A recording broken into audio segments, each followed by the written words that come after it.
Podcast, episode 105. Keep me alive. Woo! Yeah. Oh, okay. 105. I was thinking of this the other night when I was in bed.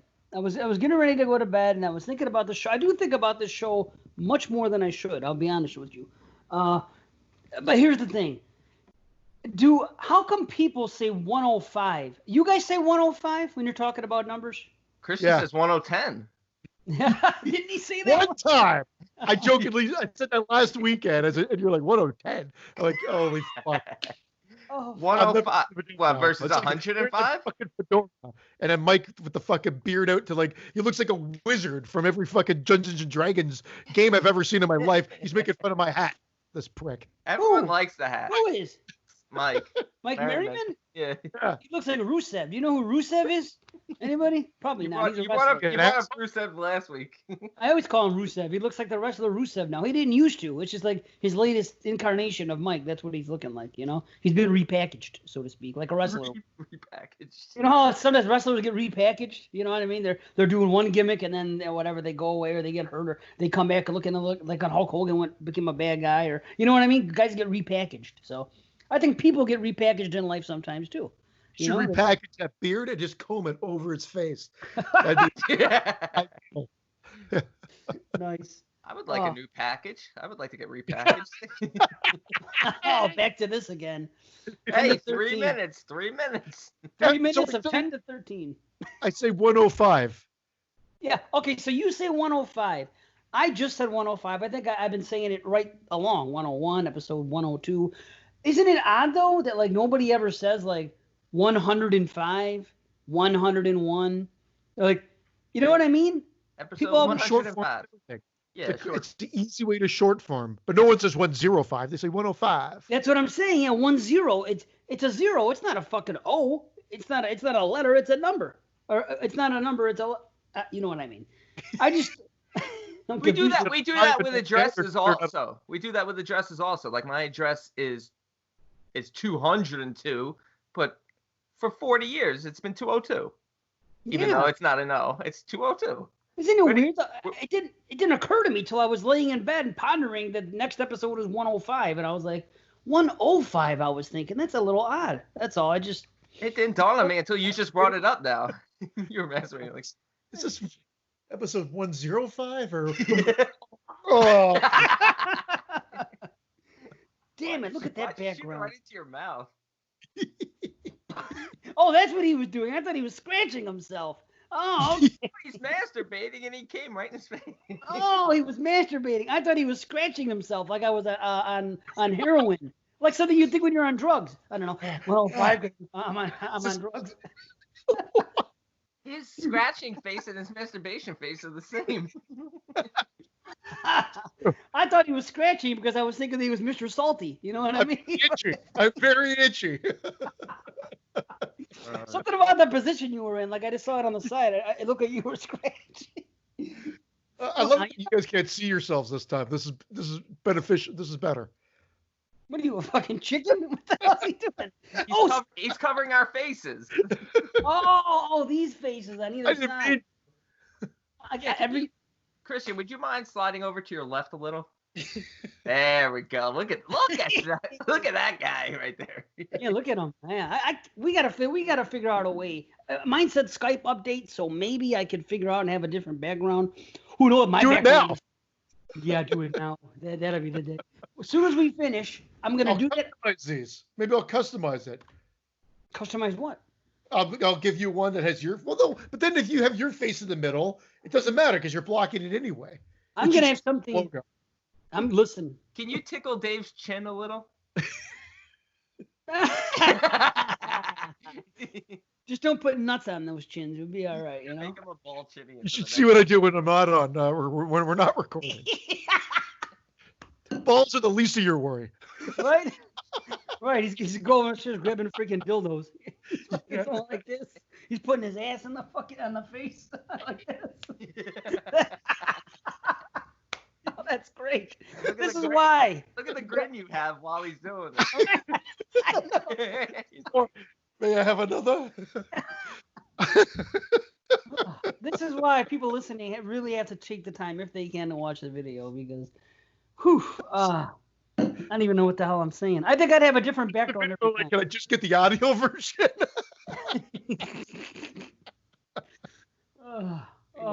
Look at this. I'm already getting hot. Hold on a minute. 105. 105. This fucking rag of hair I got over here. So evidently, out of that whole argument about the penis size, by the way, only your wife seems to be missing 5.5 inches. Missing them? Yeah. Why is she missing them? She said she wants 13 inches. Oh! So... She didn't say she wants 13 inches. She just said 13 inches isn't out of the question for her. Never win. I could give someone 13 inches if they wanted in 3 installments. Oh, a monthly plan. Yeah, like layaway. I'd give you an inch now, give you an inch next week. In 3 minutes, in 3 sessions. Well, for 3 minutes, forget that. Speaking of 3 minutes, we're gonna go over our quota. It's the 3-minute rule, So 3 minutes of D and B's, and that's it. Not including C's, So anyway, 105. This is episode 105. How's that? I'm gonna try to cut that out of my life and stop saying 105 because it's rather. Because it's been very convenient for the last 47 years or however old you are, and now you're gonna try to make it's like a random thing to cut out of your life. I'm gonna still be racist, but I'm gonna start saying 105. 105. Don't even talk about racism right now. Holy cow. Why is it up in arms? What happened? What's going on? I mean, other than the usual. Okay, other than the usual. Well, the usual is the other situation that Brandon knows well about, but it has nothing to do with this. Come on, racism. The freaking joke. The J horror. How's that? Oh, yeah. Oh, even I know a little bit of that. It was so funny. This poor bastard. He shortens everything. He doesn't even call movies. He calls them moves. He shortens every fucking thing he does in life. You know what I mean? He shortens everything. It's true. We know that JP shortens everything. He even shortened his own height. He even shortened his own dick. Well, I got 3 inches. Brandon, I was going to bring this up last show and I stopped myself, and maybe you'll say, I wish you did today too, but 2 episodes ago, maybe it was even 3 episodes ago now, they're all blended together, but you cracked the joke. You said, we're talking about short. You go, I'll tell a short joke. Watson. Oh, JP, I'll tell another one. Watson. And I was like, when I was editing, I started laughing, thinking it was funny. And Dave was like, then I was like, we gotta work on that joke. So then I'm like, okay, here's a short joke. You got JP, Watson, and Brandon Orlick's cock walk into a bar. Thanks. They all order whiskey. The bartender says, sorry, I can't serve the dick. So, Watson leaves. Yes. Oh, that's great. I believe we're going to be getting from your joke. I believe we're going to be getting a 3-page essay about that one. Oh boy. I told it horribly too. My own joke, I fucked up. But Watson's not going to hear this, so it doesn't matter. Stu Watson's going to hear Stu Watson, yeah. That's what we're talking about now. Yeah, Stu Watson. Is he short? I don't know. Let's look into it. Maybe he is. I'm not friends with Stu Watson, but I've noticed one weird thing. He's only friends with Dave right now. Well, there's a reason he's only friends with me. So I can add him to the group. I have to do all this stuff with people that are on the Patreon page that want to be on the page. They don't have a strong Facebook personality, if one at all. Yeah, so I always say create one, and then I'll add you, and then I can add you to the group so we can keep the group private and hidden. So that's the way. That's why everybody's a friend of mine, just for that reason. I don't mean. And I friended him too because I knew that he was part of the Patreon and joined the group, so it was good. But that's why that makes sense, because there's a lot of people that don't have this, like Facebook. I kind of wish I was like them. I kind of wish I didn't have the presence. I just could be in the patrons only page. You can, but but I've got to promote the show. We got to have some sort of visibility out there. Okay, so outside of this page, the exclusive Patreon, Facebook page. The only other thing you have to do if you're talking about promotion is the other original Exploding Heads group, correct? Yeah, I think I How- want to branch out, but I guess from At the this most point, limited sense, yeah, that's what I'd have to do. that's the idea, though. The idea is that we, after episode 100, we can go into somewhat of a seclusion. We don't have to worry. We built everything as high as we can build it. And it's, aside from sharing a few videos and sprinkling maybe something on our old Horophilia feed at the end of each month, maybe there's not going to be any more advertisement. There doesn't have to be. That's the glory of this. It's true. You know where I want to go? I just want to isolate myself in Brandon's hair. I just want to live in Brandon's hair for eternity. God, I got to look at my hair now. Now I'm bugging out about my hair. Oh, it doesn't look. Oh my God! I saw this little ad for this little comb thing that shaves on. It pops up on my Facebook feed every freaking day, and I'm like, I could do $19.99. Let me read these fake reviews and let's see. And I'm like, I think I might want to buy this. And then some sort of reality snaps back and go, what the fuck are you thinking? Wanting to buy this comb razor off of a Facebook ad. Oh wow! I'm going so insane by being stuck at home that it looked like I was going to need to buy this thing at some point. What the fuck? I need it in my life. Does it do the downstairs also? Because I could really use something downstairs. I thought you lasered that all off. Not all of it, no. He's got this one long hair coming out of the shaft of his. Yeah, like Charlie Brown's head. He's got the one hair. That's his dick. Imagine that. He's gonna grow it as long as he could too. Call it the tickler. He's gonna keep it coming too. It's gonna be like fucking 4 inches long, 5. It's gonna be bigger than his dick soon. You know? Well, that hair measuring from that hair. Fucking guy. He's gonna measure his hair instead. I'm packing up. There, honey. 13 schmirteen. Oh man, 13, no good. We don't want that, do we? Oh. Sorry, I'm blowing through the quota early. I know. What else is new? We'll try. No one's complained about it yet. So if we've gone over the 3 minute, So Benchmark we set and don't even listen to. It's an ongoing thing. It's like when we used to have cliffhangers. Remember in the early days we used to have cliffhangers and then we would never revisit them on the next show. Like sometimes we would. Like if somebody wants a task.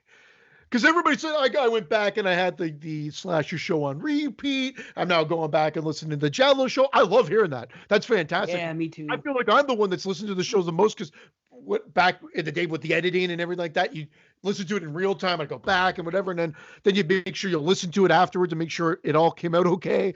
So I'm like, man, I've listened to these shows way too much for it to be your own show, but it's just from a production standpoint.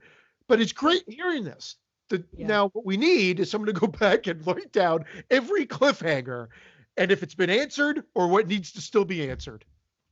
Yeah. Wow. That's somebody get on it. Someone that came in late because a lot of people came in late. Jason Smith didn't come until the Slasher show. He didn't hear any of the earlier stuff or anything like that. Some people came in the Slasher show and don't know anything about the past. They don't know anything about our past. They haven't listened to TGIF 13. They know nothing about Banana Laser. So it's like, well, let's be honest. Those who have been with us since the beginning, most of them still don't know about TGIF 13. Vince is gonna reach the screen like Ghost Dad. He's gonna Ghost Dad me. I really want to be Ghost Dad. It could be like a sexual term. I want to be Ghost Dadded. Yeah. That's what we're gonna call a choking fetish now. If you want to be choked during sex, you just tell somebody, "Give me the Ghost Dad." They think Bill Cosby in there. They might think, you might think you have to like drug you first or something. Drug you, then choke. Yeah. Yeah, the old GD, the old GD before bed. Mm-hmm. Mm. If I was Bill Cosby, I would do a whole comedy special from jail. Oh, right. Tell me that wouldn't be a huge seller. I'd watch it. All he would have to do is go back to his old material. Like that dentist routine now would be way funnier now with the gas and everything like that. He could be just like, oh, and then I took the gas and I went home to the ladies and. But in a better Bill Cosby. And Jello pudding pop.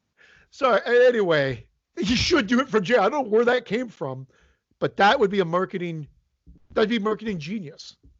That's why we should be marketing things like this. You know, we have all these ideas about marketing, and yet here we are just Harvey talking. Weinstein presents Bill Cosby live in the pen. I see. This is why we need a thing like Chappelle's Show. That's why we need to be on TV, because we can come up with these skits. Maybe we can somehow get some pictures or some video of him in jail, and we can manipulate it to look like something else. You know, like I don't know. There's lots of ideas spinning around our old noggins here. That's all I know. You know. Just imagine how long he can go on about dropping the soap in that Bill Cosbyisms. Soap and a boob and a boob and a beep out of my hands. And I went down to pick it up, and I was like, "Whoa, hello over there." Brandon's face. Brandon not liking the joke makes me like the joke even more so. You're scatting over them. I'm just waiting. Scatman Carruthers over here. He's Dick Halloran over here. Dick Halloran. Oh man. Woo. Okay. So Sweat, all right, you gotta come down here. Come on down from this cloud. Okay, episode 105. What are we talking about tonight? We're talking about The Den, we're talking about The Void, and we're talking about the horror movie known as Bone Tomahawk. Tonight we're getting into it. That's gonna be fun. We have a couple of questions from listeners. I think we got something else, but it slips my mind right now. But I don't know. Now, did you guys see these questions I sent? Yes. Yes, I did. Probably glanced. Okay. Let's do one now, and let's say we do another one after each review. How's that? So here's one. Perfect. This is from Deborah. I call her Debbie Oberly. Deborah. I thought this was gonna be such a cop out, but I know this. I remember this question. I can't even think of a good one. I'm gonna have to come up with something after listening to your two, because everything I come down ends up with one girl with one Jason, or That's exactly it. Another girl with this particular Jason, but because they're both anyway. Just it's hard being the fanboy. Let's be clear to the listeners out there. We're talking about Jason Lloyd. No, we're talking about Jason Smith. No, Jay Murph or Jay of the Dead. All these J's. Jay and Mr. J. I wish Jason Smith had gave us a top 100 list. You know, we got one from Lloyd. You know, it would have been nice if Smith gave us one. Yeah. You got one from Jay Murph. It would have been nice if Jay the Dead gave us one too. Thanks, Jay Murph. Anyway, I do think we should probably say the question though. I think we cut you off before you were able to. I didn't even get it out yet. It's okay. Yeah. How about Jay Smurf? If Jay Murph is short, he should call himself Jay Smurf, don't you think? Jay Smurf. He can paint himself blue on Halloween. That'd be great. I wonder if that's what he calls himself when he gets blue balled. Hey, I just got Jay Smurfed. You fucking bitch! You just turned Jay Murph into Jay Smurf. Anyway. Oh God. I know. Okay. And my Bill Cosby jokes were bad. I like your Bill Cosby. When I'm quiet, it usually means I'm enjoying a joke. Okay. What do you call a pissed off carrot? I don't know. A steamed veggie. Okay, one more. Yes, steamed veggie. That was good. See? Okay. What did the mother turkey say to her son who was acting really bad? Brandon, you gotta be able to decipher these pun jokes. I don't know. Okay. If your father could see you now, he'd be turning over in his gravy. That's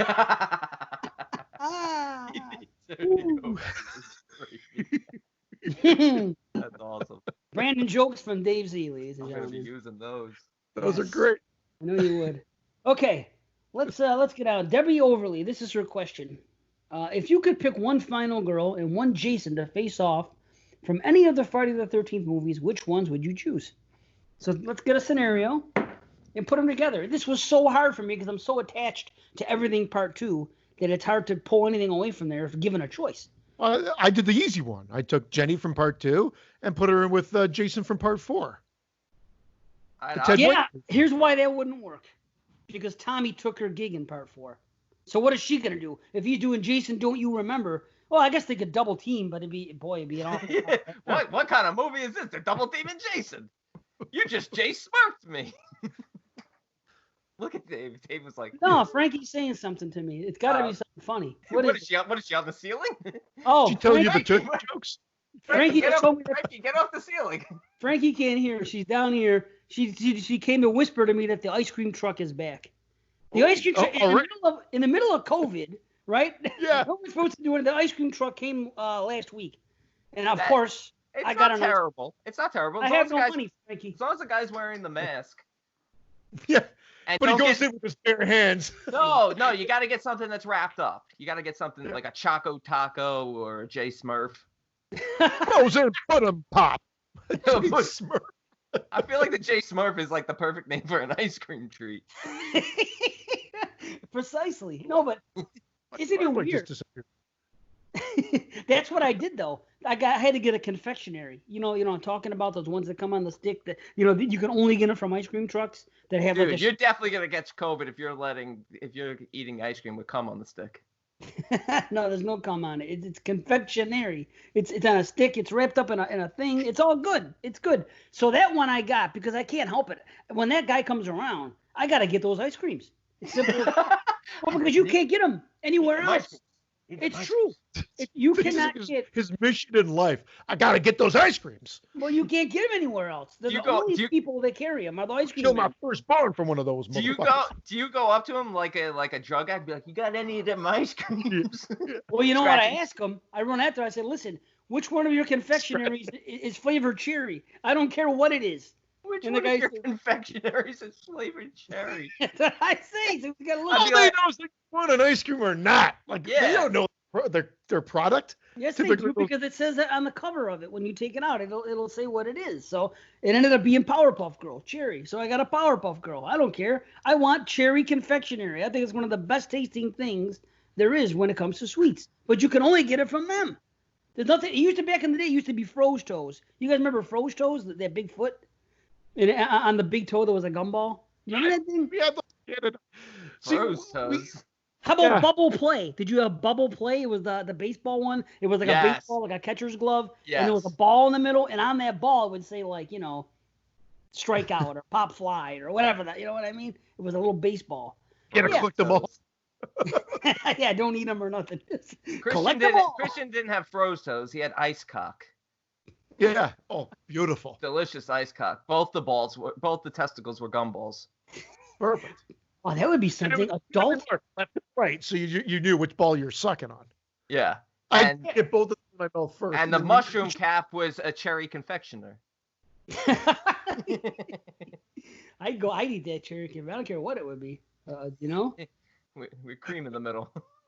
Whatever, as long as it was a cherry confectionery. That'd be a gimmick, though. Wouldn't it be a good business? You know how women have like those parties for when they get like penis cakes. Yeah. Yeah. No.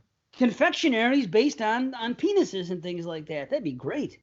Wow, we should go into business. Exploding heads. Exploding heads. Fuck the movie. That's what the Patreon money's going towards. Yeah. Confectionaries. We're doing confectionaries, people. We're gonna be. Remember that? Imagine that we could drive by in an ice cream truck, Cheech and Chong style. Get your frozen cock, yeah. On the left side, it's adult, and on the right side, it's children. So you got to make sure they go on the correct side. Frozen children cock. That's horrible, Dave. No. We just call it kitty size. J Smurfs. Anyway, I don't even know what we're doing. Oh yeah, the question. Oh, I'm sorry, I didn't mean to stomp on your question, but I'm saying that I thought of that. I thought of putting Ginny in part 4, but then I'm thinking, well, what's Tommy gonna do now? Does it have to be in part 4, or could it just be Ginny versus the Jason from part 4? Like totally different movie. Ooh. Okay, I overthought it then. Because I'm with Christian to an extent. I'm taking Jason from part 4, but I'm taking the only girl who never got to fight Jason. I'm taking Alice. Oh, I'm going Alice against the ultimate Jason from part 4. This changes everything. Holy shit! Wow. See, I'm picturing this. I'm picturing the scenes in the movies. You know what I mean? Wow. I knew it was going to be Alice for me. I was like, she never got a chance to fight Jason. It's Alice or Jenny. Every time, I know. But now I got to go to something different here. And I got to think about all I these. didn't say Ginny. It comes out like I always say Jenny. And I know. stomps on me when I say it. I'm like, I'm saying, in my head, I'm saying Ginny, but for whatever reason, it comes out Jenny. Yeah, it's weird, isn't it? It's like Krampus. Yeah, it is like Krampus. Dave's gonna go Rennie versus Roy. Oh, how about that? Let's take Rennie out of the equation. Thank you. Okay, let's put Chris in with fucking and Jason Takes Manhattan instead of Rennie. How about that? And with the whole backstory too. Instead of her getting thrown off of the water by her uncle, she was raped by Jason. Well, not raped, but you know what I mean. Yeah, something happened with Jason before, so by the time they get to New York, it's a little more personal. Yeah, okay, there you go. Yeah. So Jason Takes Manhattan starring Chris from part 3. So she could go crazy at the end. Personal.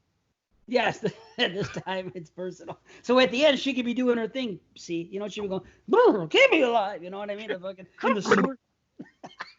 Do you remember? Sorry, this is going to go into a Fango and a Friday talk. Do you remember reading Fango back in the day, about part 8, and Rob Haddon, or whatever the guy's name is that directed part 8, said, you can kind of say that Jason has a son. Don't you just want to grab him now and punch him in the face? Because he doesn't have a son. He did perform that stupid ending, which is supposed to be some sort of exorcism that transforms Jason back to the innocence of a boy. He doesn't have a son. And he's an Asian boy. He always looks Asian when he turns back to a boy in that. Probably sometimes. I'm talking about the flashbacks. There's like 3 different versions of him as a kid.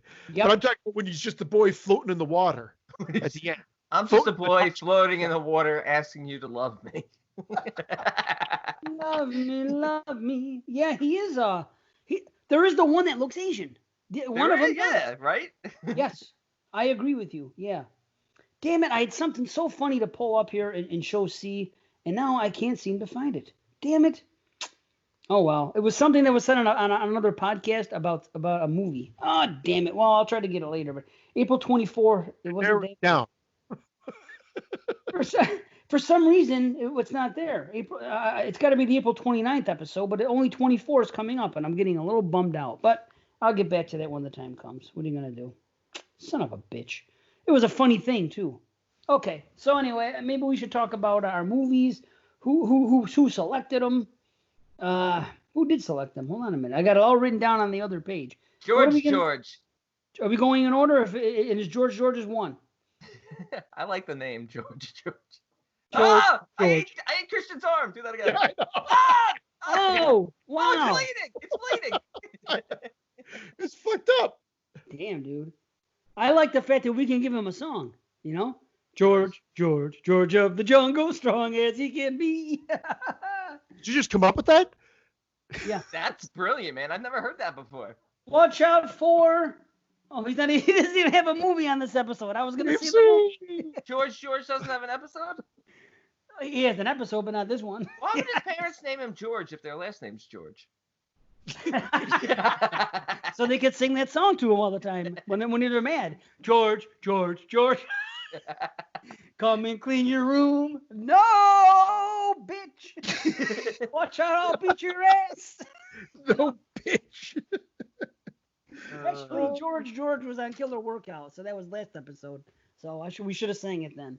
Oh well, we'll get back to it. Oh, here's what we have. The Den is from Keith. The Void is from Dale. Bone Tomahawk is from the infamous SC. So that's what's on the plate tonight. All pretty recent, huh? The Den, the Void, and the Bone. Damn. The Bone. Are we going in that order? Order of release. Isn't that what we do now? Did Bone Tomahawk come out after the Void? No, before. I think the year before. Oh, whatever. We could decide. We're gonna start with the Den anyway. We could decide what we want to do next. This is true. All right, let's start with the Den from 2013, directed by Zachary Donahue, who surprisingly has not done anything since this. I noticed that, and I was shocked by that too. Yeah, I'm shocked too. While studying the habits of webcam chat users from the apparent safety of her own home, a young woman's life begins to spiral out of control after witnessing a grisly murder online. You can kind of describe this And again, if you're not a fan of the movie that I'm going to allude to straight out say it could be a found footage version of, it plays like a found footage version of Hostel to a certain degree. But there's more to it in a sense. And I guess you're introduced to these characters via webcam. I remember this going against the found footage grain. I remember it only being at the very end, but I didn't find that to be a deterrent of it as well. But the first thing I thought of this time was that this is like if they did Hostel 3, called it The Den, Hostel 3 or whatever, you'd be like, yeah, no problem. Yeah, but internet footage is found footage too. So what we're doing right now can be found footage if we're dead after the fact and somebody's pulling it back up from the cloud. So that was the movie, right? That's where the movie stemmed from. Yeah. The idea of the movie. But where I'm going with it, though, too, is like this is kind of like a good companion piece to Unfriended as well. The closest two movies that maybe would be like a found footage slasher.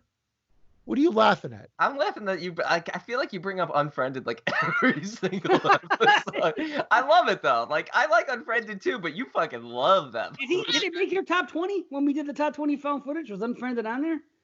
I believe it. Well, I gotta go back. I'm pretty sure it was. number one because you at least mentioned it 3 times a show. that and Ghost Dad. Well, no, that's him. Ghost Dad's my number one found footage. Cock and balls. They come up every show. Well, Jamie put a message. Jamie Sammons put a message on our page, the patrons only page. You can see it there about Unfriended. And I kind of alluded to it. I think, oh no, that was her ratings, but this was about Unfriended and the fact that I keep bringing it up because she adores the film as well. But what she says about that film, you could easily translate or transfer that same opinion to The Den as well.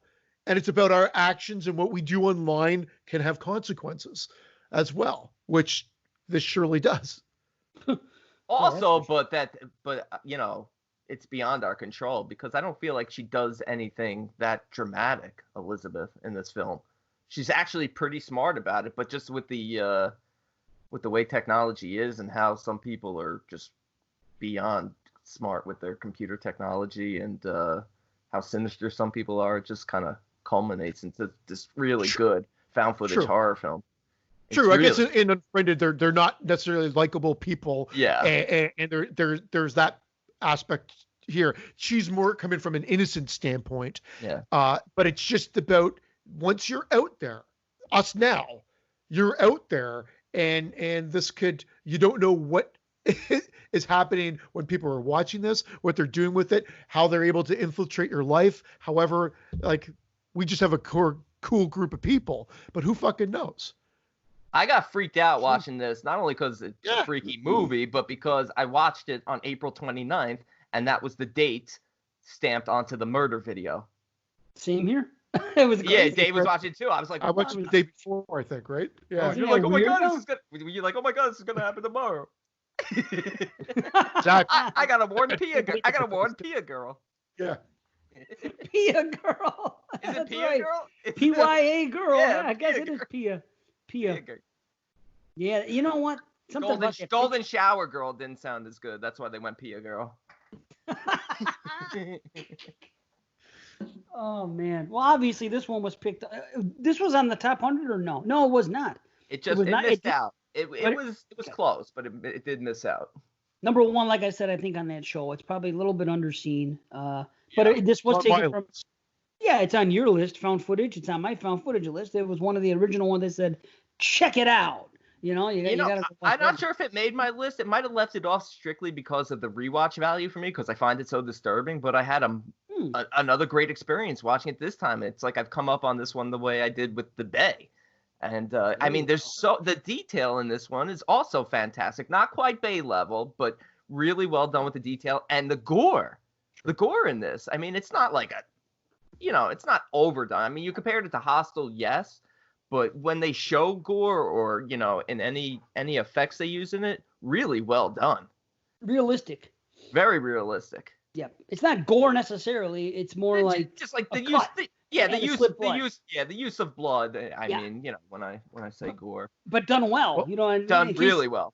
Yeah, it looks realistic. Like they even used it as a joke a few times where, when you think it, like when they had that Russian roulette scene, the first time I see that thing, I thought it was legit. Then they almost should have let. Nah, then that'd be a whole other movie. So I guess that's why they didn't. But then at the end, like, ha, they get up. I'm like, how did they do that? That's like three people like us sitting around saying, okay, let's do it. If we had a scene like that in a movie that we were gonna make, boy, that's a freaking task. That's not easy to do. And that scene was better than the Deer Hunter. Meow, meow, meow, meow. It's funny. I had this movie as my number 81 on my top 100 list. Funny enough, I had it higher than The Bay. And The Bay, I hadn't rewatched The Bay, though. We had done the rewatch for a few episodes ago where I blew it out of the water and said it was amazing and now probably one of my favorite found footage films. So now I agree with what Brandon said. This is definitely still solid. It's a very good movie, but it's not The Bay. The Bay is definitely a better film, and The Bay's creepier. But this is great. Up is one of the best found footage films, period. Yeah, that's what I full-heartedly agree, and I think our review demonstrates that. This one though held up quite well, and it is creepy. It's kind of like Megan's Missing meets Hostel, right? With Unfriended. Again, because you're getting that screen a lot of the time. It's Ghost Dad. just a dash of Ghost Dad. Ghost Dad. I had The Bay. I had The Den at number 64. I had The Bay at number 62 when we did the top 100. Looking back now, I would have had The Bay a little bit higher up than that. Yeah. But that's what happens. You know what I mean? Well, especially when you could get to rewatch every movie for the past decade. I went from the ratings that I had and the memories that I had, and rewatching both are great experiences. Like, you can't go wrong with either film. The Bay is definitely, like I said, become one of my favorite, if not the best found footage movie. And it's up there. And this is just a solid found footage film. They at least make the characters likable. Her boyfriend, you kind of feel like he's a bit of a dick. But just when you feel like he's going that dick route, they kind of still ground him enough that you're like, okay, he's good. Like, you know what I'm saying? Like, he almost looks like, you're like, is he playing her or something? And well, that's intentional. But then I think it's her to turn him into a red herring, to turn the other friend Max into a red herring, because he's clearly in love with her, but she's with Damien. She's kind of a bitch to him, though. That's the only thing about her character in this movie. She's a bitch to Max. Yeah, she's a bitch to him. But that, again, that's almost like real life. That's something I've seen plenty of people I know that are usually just fine, but when they're faced with some type of stressful situation, and I'm not defending them. I wish people didn't do it, but all of a sudden she was taking things out on him. He was just trying to help. Granted, in the long run, he wants to get in her pants, but that's typical. That's just how guys. She's first to reach out to him though when she needs help, because he's like a expert with the computers, Yeah, and she gets mad at him because he can't fix fucking what these guys are doing. He knows how to do things and he knows how to track down hackers and everything else. But this is like nasty. Yeah, because this is like next level shit, and he can't figure it out. And then everything gets wiped out in her computer eventually. And there is one thing I wanted to say. I've heard a lot of people complain about when they watch found footage movies, and all of a sudden when certain things happen. I think this is something that you maybe both of you even when you're watching something found footage and all of a sudden there's like a crackling or a messed up thing in the camera. But in this movie, when it happens, it works. Because that's when they're getting hacked. And that's almost like something that would be happening. That's when the hacker is able to type in and get into their shit. Yeah, and it also works for the scene of her discovering that someone's in the back seat when her boyfriend's attacked in the car with the masked figure and stuff like that. So it really has a cool payoff because that's a freaky image when she freezes it and you see his. Oh yeah. Yeah. And if you want sackheads, this movie's got sackheads galore. We've had a few movies with a bunch of sackheads lately, and this has got the most sackheads. And I like the explanation because you're like, at first, if you're thinking it's just like one sicko, as the movie progresses, you realize rather quickly, even in one case, one scene's filmed, you're like, wait a second here. Yeah, the sister. Yeah, and then that's Yeah. how they sort of make you realize it's bigger than what we're just experiencing initially. Yeah. Uh, It becomes and hostile. yeah, and that's they- where it becomes. But they awesome. you still kind of think, oh, is the boyfriend involved? Is the friend involved? What's going on? And then boom, it's just like Yeah. so much bigger and grander than you've ever expected. Yet it's still plausible. You feel it's still like I wouldn't be shocked if something came out in the future that said something like this exists. I suppose it's a lot to ask. If you look at it from a realistic standpoint, and you always have to suspend, your disbelief in movies, but especially in movies like this, I don't think there's a way that somebody can hack your computer to turn your webcam on when it's not there. There's certain things that I they always do. thought that's a big thing that they can do. That's a big worry that everybody's worried that their webcam's being hacked. Yeah. But when this People movie in was Russia are made, watching there was a big article. People in Russia are watching front office staff at a dentist. I'm like, what? Why the fuck do they want to see this? Meaning that they can somehow infiltrate your Wi-Fi, just like they could do. The big thing this Christmas is like the doorbells, the two-way doorbells. Yeah. And they were calling, and they were calling a kid down and saying, "Hit Santa Claus." Like, how fucking creepy is that? wow, Santa Claus Through is the fucking creepy. doorbell. Yeah. wow, really? And then it coming from a doorbell sound, security cams with the Wi-Fi built in, with a two-way speaker. They're able to infiltrate those. So it's doable. Now, one guy was hacking them to tell people, hey, I've hacked you. And there's video of this. You can check it out. Now, whether you want to believe it or not, that's up to you. But there was a video of this guy saying he hacked him, that he should be he goes, I've hacked your webcam or your security system. You should change your Wi-Fi. You should do this, and tell him I'm doing this from the as a kind gesture as opposed for malicious reasons. Yeah, maybe it's the other way around though. Maybe after they change it, then he can truly hack them. Yeah. It's like that guy There that you came go. on the video and he goes, I would just like to know, I'm going to send you $1 million. You know what I mean? The same email that we all get. And she's like, has this ever worked? She said. That was great. And he's like, yes. Yes. I just need a few I things. just need, yeah. That was great. There is good comic relief in this, and it's accurate. The thing when they're in the beginning when they're doing the chat den, which is basically what this is about. This girl gets a grant. I think it's for a month. She's going to be on this new chat roulette thing 24/7 called the Den. So that she has to get the grant approved. So it's this whole big thing. She's so nervous about getting it. It's a grant from a college. You know what I mean? So she gets it. She gets approved. So now that's going to be her life for a month. She's going to be 24/7 access to this thing, the Den. When she eats, sleeps, if she's going to be at home, and if she goes, she's going to be and then there you go. And that's heartbreaking, that shit. Because when you see when she gets hacked the first time, and her boyfriend happens to come over and he sneaks in and he's going down on her, and that's of course your head faking. You think, oh my god, the guy's broken into the house. Then you find out, spoiler, you find out it's a boyfriend. Yeah, true. And then she reaches over intentionally and says, okay, I'm going to shut the camera down. He's like, no, leave it on. And he's like, no. Like that would happen.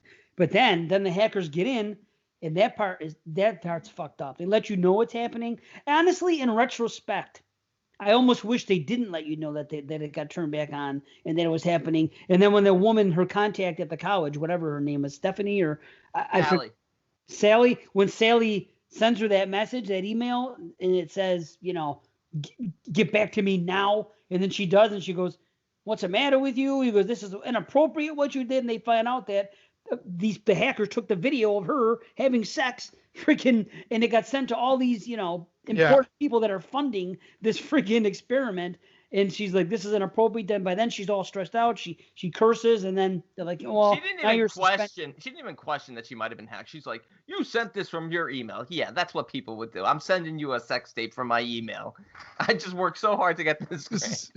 That was a little forced, but Dave, that reveal would have been way better.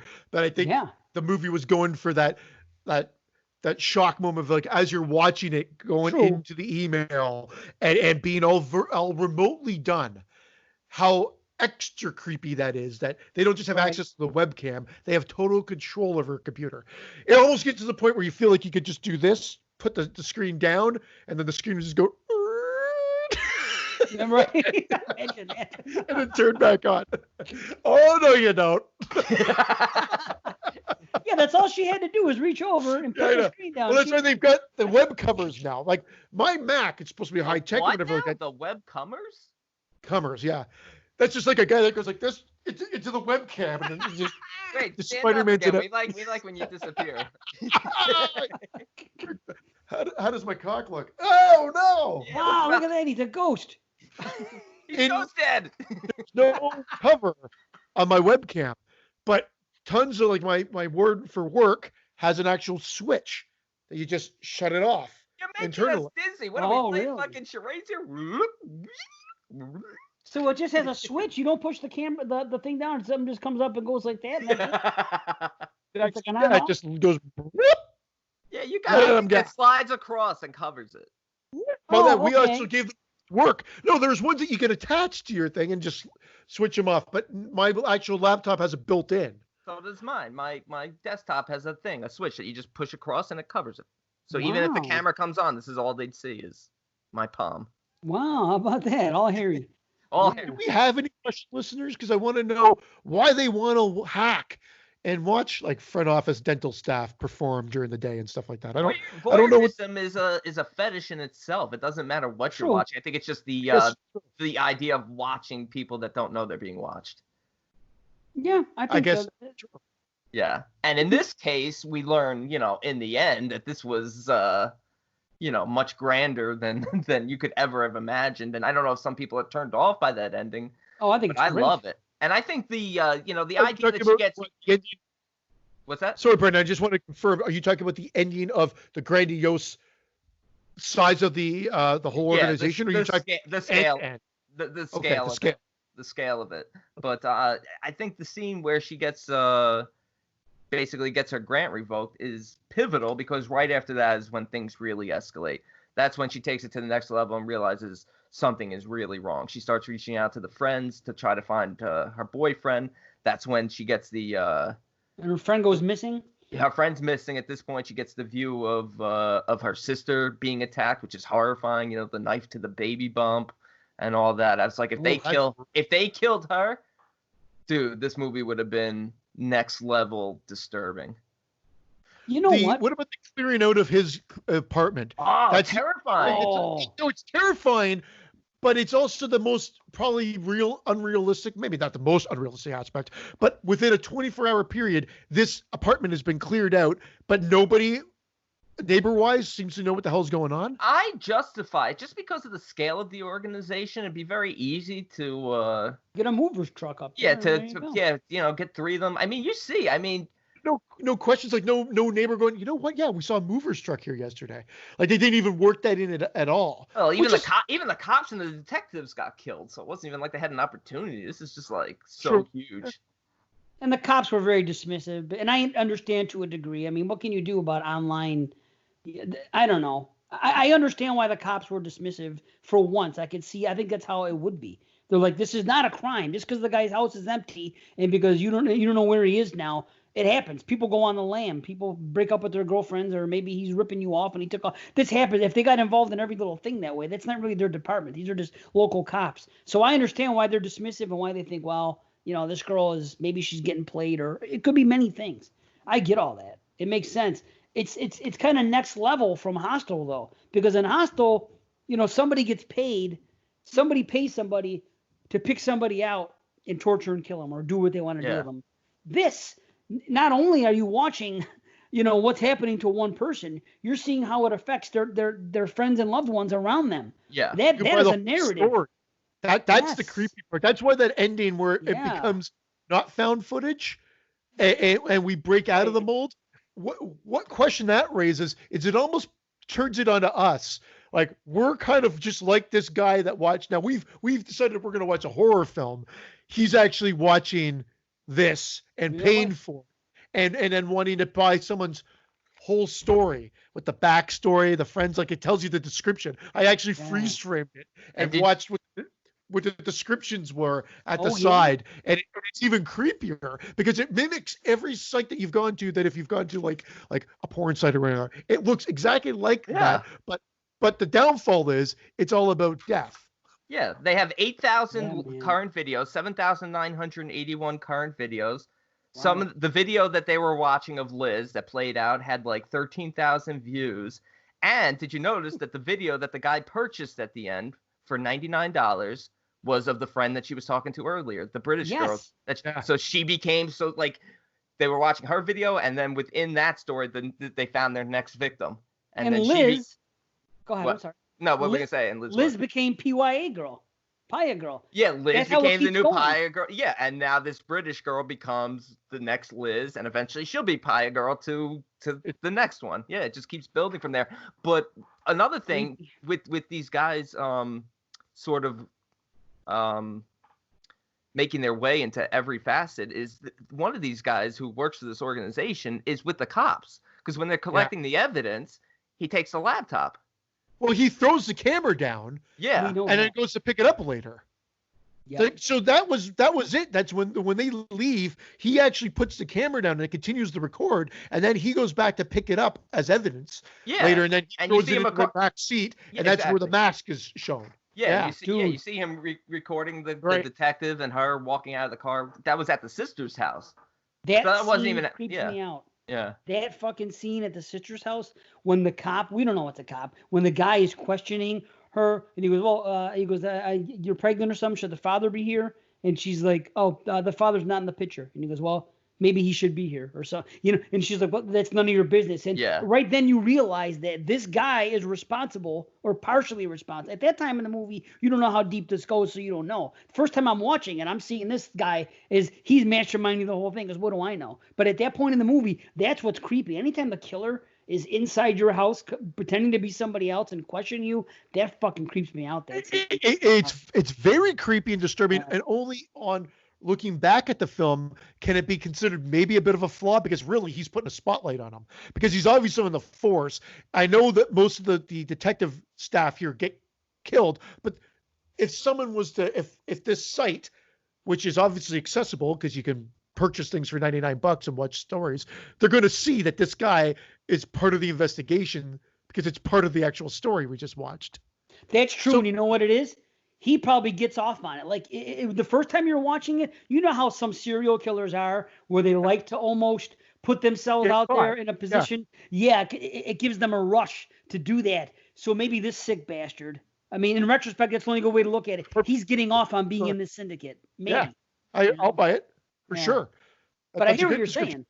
Yeah, and that's it. Not from a fault, because I find it creepy just like you guys did too. But when he drops it then and you see that's one of the sack heads in the back seat as well. There was a little thing, I think, when the digital cleanup that she does. There's no way that you would be able to get that sort of clarity, but that's a movieism to create suspense and to make where he deletes all her videos and stuff. No, when you see the sack head. Clean up the video and then sees that there's a sack head behind him. Oh, okay, yeah. Like there's no way that you could clean it up to that detail to notice like a muddy video and then be able to clean it up. Usually like an FBI thing that they do, and even they don't even get it that clean. That degree. But then going back to that ending again, not just to jump to the ending, but again, I think it just, it does put the camera on us to go like, we're the ones watching this stuff and we're watching it for entertainment purposes, as in the movie. And this guy's doing the exact same thing, except we know that it's supposed to be real or mimic reality, but it's fake. He's actually watching the real thing. That's the difference. I call it the Hellfest ending, even though Hellfest came out after that. So you get that whole daddy. Right, the daddy thing. Click, done. I think that's important. That I think it just showcases that evil and psychotic behavior comes from everyone. You can't really put a face on it. It's everyday people. But you would never know. You would never know. Is he just living out his fantasies through that? Like, I guess that's what he's doing. But I'm just saying he's not actually creating the act, but he's supporting it. Yeah, he's just one of these people who is evidently on the dark web purchasing videos, just a sicko, like somebody would go on and purchase child pornography. This is his thing. There's a level of sicko, but is it all that is it also making a commentary if we all just want to feed into our dark fantasies? I mean, I guess that's a broad stroke. Yeah, it might be like we're all voyeurs in a way. We're watching the horror movie. Yes, that's what it pulls back. It kind of like it's very meta. It's like you're also just as sick because you watch horror movies. That's what they're almost. That's where I was going with it. Yeah. It's like taking. You got to walk that line delicately because then you're almost insulting your audience of the movie that you just presented to you. You're now saying shame on you for enjoying this stuff. I think it's more of a commentary like be careful. Like you're watching this as an entertainment, and it's walking a fine line between it's a very thin line between fiction and reality. Okay, but it's also the way I look at it. I don't see if it's so much of a slant of horror fans because it's just like regular people that watch the news or people that want to see fucking Saddam Hussein hung and they watch a video that. And these are just regular folks. It's an exact commentary on those people who go on YouTube to watch the beheading videos and stuff like that. I've never personally done it, but it's definitely a commentary. Yeah, me either. I like my horror fictional. I don't want to see anything real. I think most of us do. And this is what I told my friends at work this one day. Yeah. I said, I think if they talked about something or other that they saw, and I said, I won't watch that. And people, I'm sure it's happened to you guys too. You're a horror fan. They think that that you're so hardcore that nothing would bother you. And I'm like, no. And I truly believe this. Most of the people in our group, most of the people that are hardcore horror fans are even more sensitive to real life violence than fucking the average Joe is. I don't know why it is. I love it fictional. Isn't it something? Most of us. Yeah. Well, my wife will watch, not religiously, thankfully, excuse me, but she watches my 600-pound life. I can't stand it. It's like the same show over and over. The second they go into the operation room, I can't watch a thing. I'm like, get this off the screen. But I can watch that saw go through that guy's head, an intruder. Yeah. No problem. Well, if you wait till the 30-minute mark, Christian, you're only watching my 300-pound life. Yeah, but then the skin just hangs off of them. Like, oh, stop! Don't. I can't even. They're throwing it like a scarf. Loose skin. I can't even. Loose skin scares me. Don't. Oh, stop it. I know. That's gross. I know. If you're just fat, just fucking be fat and lose it the right way. My skin crawl across the floor. Oh, right. That's what I'm saying. I think a lot of us are more sensitive to shit like that than regular people that aren't horror obsessed. And they can, I don't know, it's weird, but I don't want to see nothing. I don't even like seeing a dead animal. I really don't, When I'm giving blood or when I have to get blood drawn, I can't watch it. Yeah, I'm like a little kid. I'm like, just tell me when it's up. She goes, are you okay with this? I'm like, yeah, and I'm white knuckling on this side. And it doesn't, like, it's not like the pain because it's just a little pinprick, but it's just like, I'm not looking at it. I'm not watching it. Why are you masturbating, though, with the other hand? Calms the nurse down. He's white knuckling his cock over. He's like, I'm white. No, okay, I have a complaint. A complaint? Uh-oh. A mild complaint. The scene with the friend Jenny and the bathtub and the slippers and all that. This girl is such a good friend. Liz is such a good friend of Jenny's. Okay, if you're gonna buy the fact that she left a suicide note and that's just the end of it, why the fuck would she lead Liz all the way up there to discover her almost dead in a bathtub? She dismisses it. She doesn't. When she sees that, she doesn't think of this as part of a syndicate and they're doing this to fuck with me. The way I see it portrayed, it's believable to her that she commits suicide, but why would she do all that and have her lead right up to her house and bring her? If I'm going to kill myself, am I going to fucking have my wife and my kid intentionally fucking come find me when I've already left a suicide note so everyone knows when the cops or whoever discovers me knows I'm dead? Why would you put your friend through that? It doesn't make sense. You know what I mean? Yeah, it's weird. They should have had her complaining to the police that this wasn't a suicide instantly. Or she should have just been missing, and the cops should have discovered it. Yeah. But if she does find her like she did, the fact that she reading the note later on and believing it makes no sense whatsoever. I agree with that. That's my only, really. Yeah. Some of the internet stuff is, we're talking about 2020. That's different. But in 2014... the things we were talking about, I don't know if things like that were possible, even with the best hackers. It's fine, though. It's part of the movie. 6 years ago? It's such a technological evolution. Yeah, I'll tell you why. There is. I'm being a smartass. Okay, all right. Because really, think about it. When it was filmed at the time, I don't know if a lot of that stuff was just capable of being done. Just turning someone's webcam on and shit. I don't know. You know what? I don't have it in my notes, guys, but for whatever reason, I recall that there was another aspect. I swear there was another part of the movie that left the found footage realm for like a split second. Did you catch that or not? Or was everything explainable from some sort of camera, whether it be a dash cam? I think it was when the cars crashed or something. I feel like there was something that. No, when the cars crashed, she had the camera on her head. Here, you know what? The part when she's walking with the cop in her house after they discover that the boyfriend's missing, or no, after the situation with the girl. Remember what her sister? After they leave her sister's and they go back to her house to clean it out and all that stuff. I remember them walking through Liz's apartment and the cops are in front of her and she's walking. I'm thinking, why does she have a camera? Why is she filming this cop? That was the only time. I think that was it. That was the one. There's one time, and I meant to write it down. For whatever reason, I didn't, because maybe something else happened right away after that. But I remembered it leaving or seemingly having something forced into the realm that shouldn't have been there based on how this movie was presented. Yeah, I just don't think that they would let some things happen, the cops. I don't know. I'm not complaining at all. This is minuscule things. Yeah. I mean, otherwise we don't have a discussion, right? This is what we always say. Right. We'll be talking about Bone Tomahawk later, and you, last night in your chat, you made it sound like I hated the movie, which I don't by any means. It's just. You just sounded angry. That's all. I got a bit of a hiccup. That's okay. So wait, where is that cop when he gets killed? He's at Max's. He goes to Max's place and gets that sledgehammer to the face. Oh, the other cop, the detective. On the laptop. That's on the laptop. Yeah. That's been left there. That's been left at Max's. Remember, she's talking to him. She's like, "Hey, I'm down here." She gets that little. He probably hears a little voice coming from the computer. Then he goes over. She's behind you. Yeah. Where is she? Is she in that like saw-like basement at that point? No, she's in Holmes. Computer. Yeah.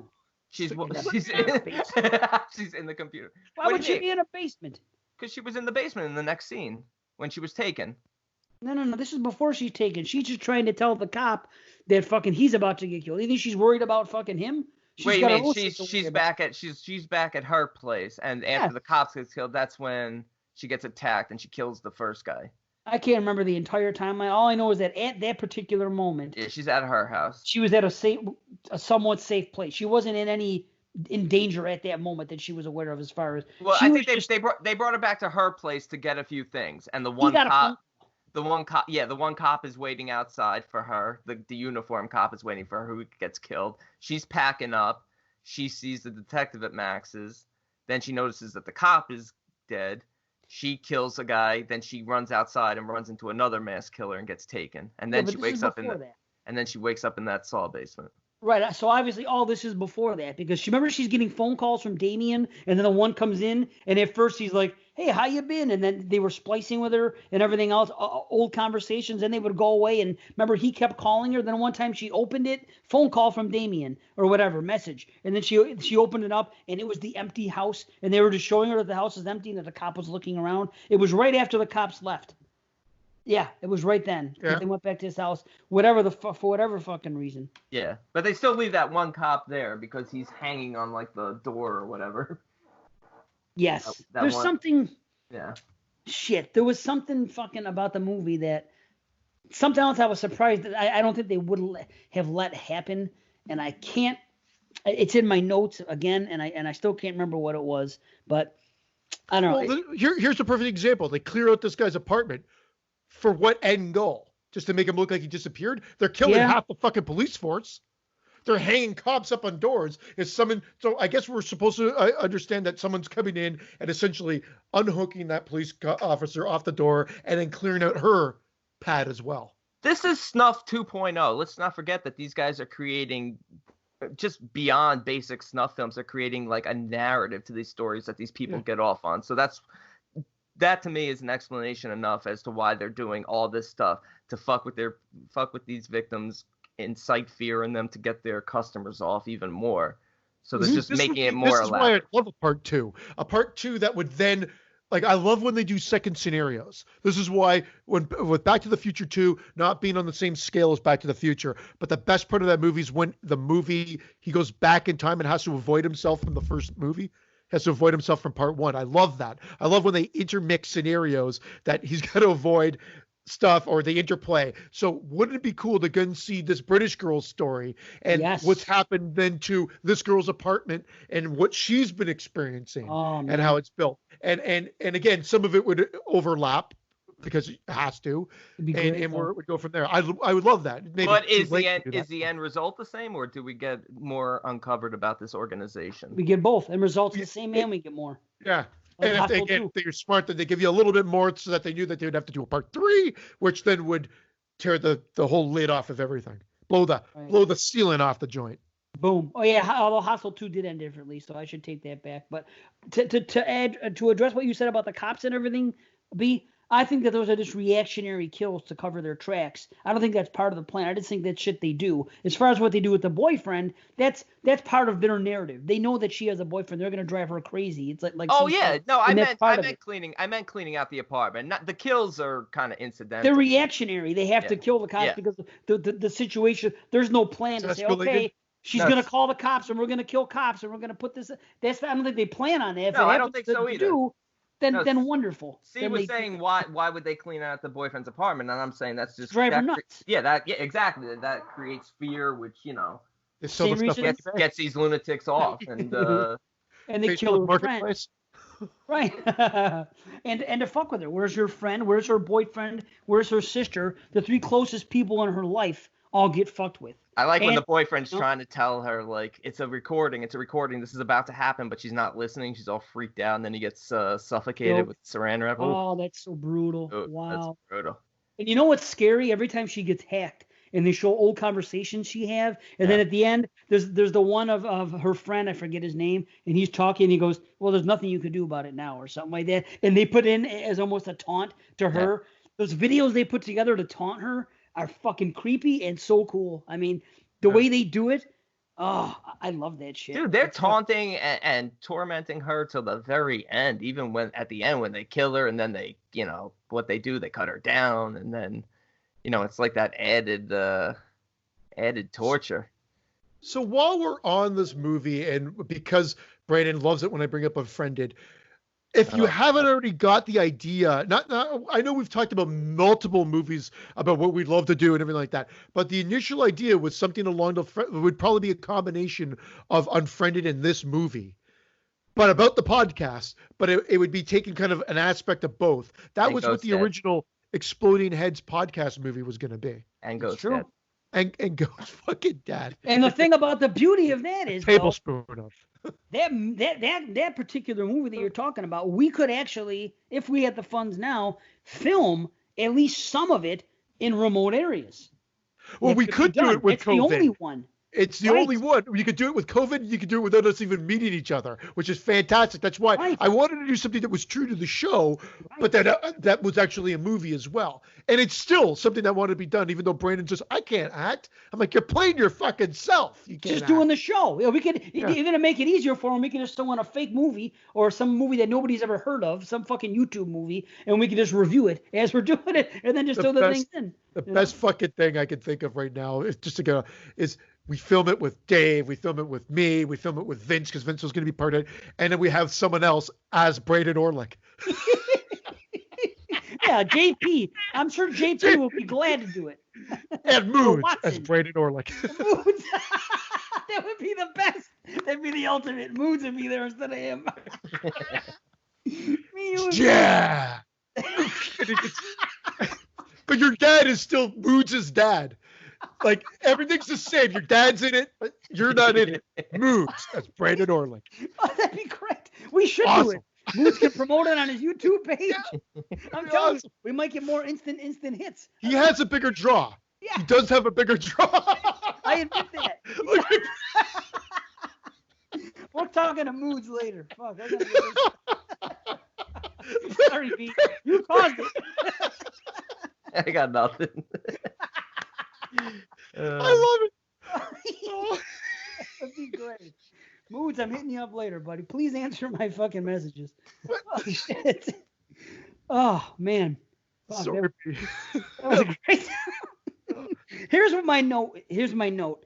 Why would they let it happen? Now I know what it is. at the end, when they all end up in the saw basement, as B said, and when they're doing their thing, do you think that these people that are so bloody organized would be so bold as to let one person go into the room with the guy and just on the off chance that somebody escapes, let that guy get killed? And just they have cameras everywhere. Why would they, as told, as you can see at the end of the movie, when they go in, rah, rah, rah, when shit's going crazy and there's an escape going on? What do you think that they would let that happen? They're literally just watching this guy struggle with this guy who's their prisoner, and to the point that the guy that's holding him gets killed. That's another thing. I think their organization is twofold. It lies in the numbers, the sheer size of it. Right. But I think these people, in terms of who's watching this sort of underground dwelling at this point, are sort of like you want to see almost like that, but almost like extras in the organization. They're not like the real high ups, you know. They're just hired. Yeah, they're hired. I get that. Hired sackheads. Exactly. Look, one of them was a girl, petite girl that she beats the shit out of. So it's fun. Like, I know. Dave, I had the same idea, same thought process, but I'm looking again. It's a movie. B, not as in B as in Brandon, but just A, B. Right. B, they do have a guy come in and she nails him and runs out. I guess they wanted to get it to that next level where she actually gets outside. No, I get you. No, and then you get that big finish where you think she's going to get away, but it doesn't happen. I don't think they wanted that. I honestly don't. I don't think they wanted to sacrifice people's lives for the sake of getting that big escape at the end. I think it makes it look cooler, but I think their intention was to torture and kill her in the room like they did with the friend, and you assume they did with the boyfriend. You never see it, but oh yeah, no, for sure. I don't think that was their intention, Dave. I think she escaped, but I think it was the intention of the filmmakers of this movie to give us a bigger finish instead of her just dying in that room. She gets out. It kind of, you're like, oh my God, this is in some industrial place. Could be any one of those that you pass by. Sure. And whatever, and then you think she's gonna get away, only to get smashed by the car. And yeah, but then they would have let her go. They would have allowed her to escape without having people killed. I understand that I think they just created it out of the circumstance that arose. She was a fighter. You know what I think? I think I fixed it for myself because I really do. I don't think it's a complaint anymore. Glad we could help. No, because it occurred to me right after I said it. And it had nothing to do with what you guys said, which I understand makes sense. But I'm thinking maybe they didn't want to mess with the narrative. They don't want to intrude too much. Because if you're buying it, it's almost like it's more, we're just going to throw shit out and this is what's going to happen. And we're not going to overstep our boundaries where the odds are stacked against her, where we're going to have 6 guys in that room. We're just going to let it play out. And if one guy comes in and she happens to beat him, we are going to come at her and end up getting her anyway because we're that damn strong. Don't you think that's a better view for the guy that's watching it to see that? I could buy that. I could buy 6 that. 6 guys walk in and just beat her to an extent. I still think it was their intent that this one guy coming in is going to kill her, and that's going to be the end of it. Yeah, I think I was saying the same thing. I'm saying the filmmakers of the actual movie, The Den, not the killers and the organization within said movie. I think they just needed it to get to another level, take it out of this basement area, and give you the sense of her gonna escape this, but she just doesn't. I think that was it. But I think the intention was that she was supposed to die there. She's just a fighter and kills him and gets out. But then why she does run like halfway down that hallway and before seeing really anybody else, but she does run into some resistance. It's just I'm okay with that. I'm okay with that though. That doesn't bother me. It was not really different in Hostel. I'm not going to say the escape was easy in Hostel, but it was. They didn't have fucking 50 people working. Exactly. There were the same amount of people, a handful of people you saw. Yeah, I just meant for that particular room. Again, it was the same way in Hostel. In Hostel, the one girl or whoever the fuck it was, the one guy beat the guy that was trying to kill him. But then they were already paid, so what do they care? Because the guy literally gave them the money and said, I'm going to go kill this person. So I guess they don't care. It's not their responsibility. It's on that person now. So the bigger question would be, where do they advertise for these jobs? On LinkedIn? The dark web. Indeed. Sir, do you have a resume? Does it fucking matter if I have a resume? Monster. Oh, yeah. How do they get hired? You're right. It only makes sense. Monsters.com. Like, they thought it's a literal site to find monsters. They probably go to horror webcast and fucking podcast. I go, these are $6. Maybe they want to take part in it. You might get an email tomorrow, B. We've been listening to your show. Yeah. Maybe that'll be it. Nelly looks like one of us.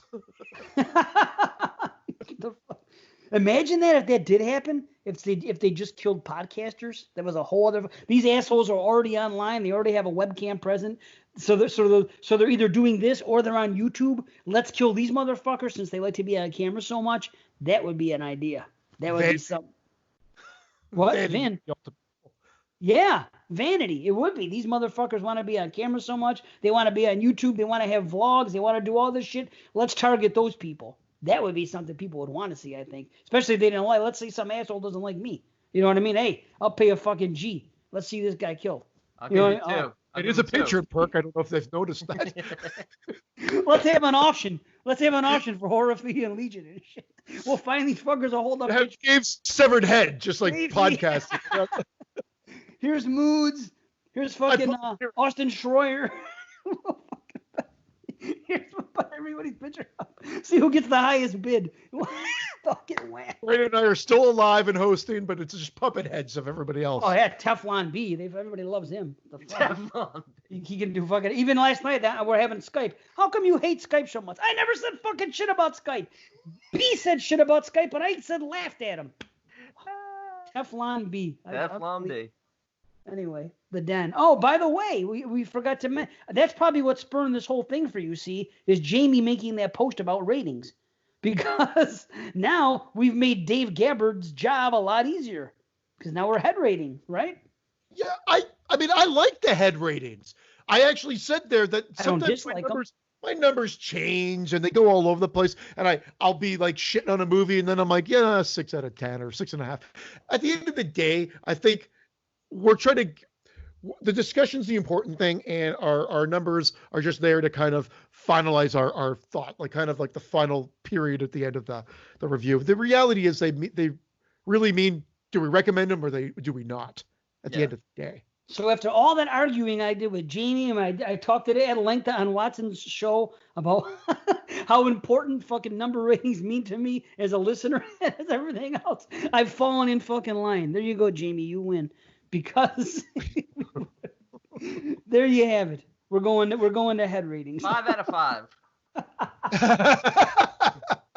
We're going to Netflix ratings. No, we're not. We're just doing our heads. Basically, we're five heads anyway. 8 heads out of 10.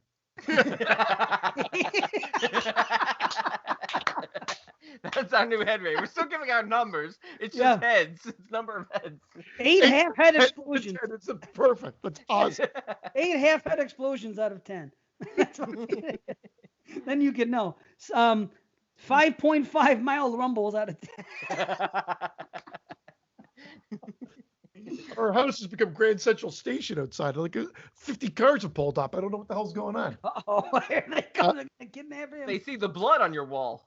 Oh, it's a delivery. My dog's going to go crazy in about 2 seconds. They see the blood stains on your wall. They're like, what's he making? The den in there? What's he making? A video for the den? Nice. But to get, I guess it's a full head based on the criteria of what a full head would mean. We should read them off so everybody knows. Yeah, full head. Let's read them up for one more time. Here it is. Full head explosion is everybody get your pens and your pencils and your notepads and time to get your pens and your pencils. Got the sheet that I'll post back to it. Yeah, I have to use it. I have to use it, otherwise I'll fucking forget. So I got to use it every time I do a rating. Picture pages over here. Lots of fun with picture pages, lots of fun with crayons and your pencils. Time to get your pens and your pencils. Oh, Bill Cosby once again. That's what I want. How about fuck Ghost Dad from Jail or Comedy? How about picture pages from Jail? He's got that pen. And this over here, we're gonna draw a big dick, which fucked me in the ass last night. I didn't know Cosby had a stroke though. Why is he holding the pen like? Because he had a stroke. He could only talk out of one side of the. I got a stroke. He's fucking 90 years old. What do you want from me? We all have our own Cosbys. We all have our own Cosby. Mine will always be Ghost Dad Cosby. Oh fuck. Okay. So here it is.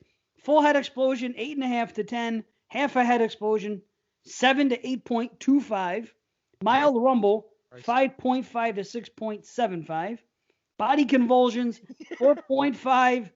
No, 4 to 5.25.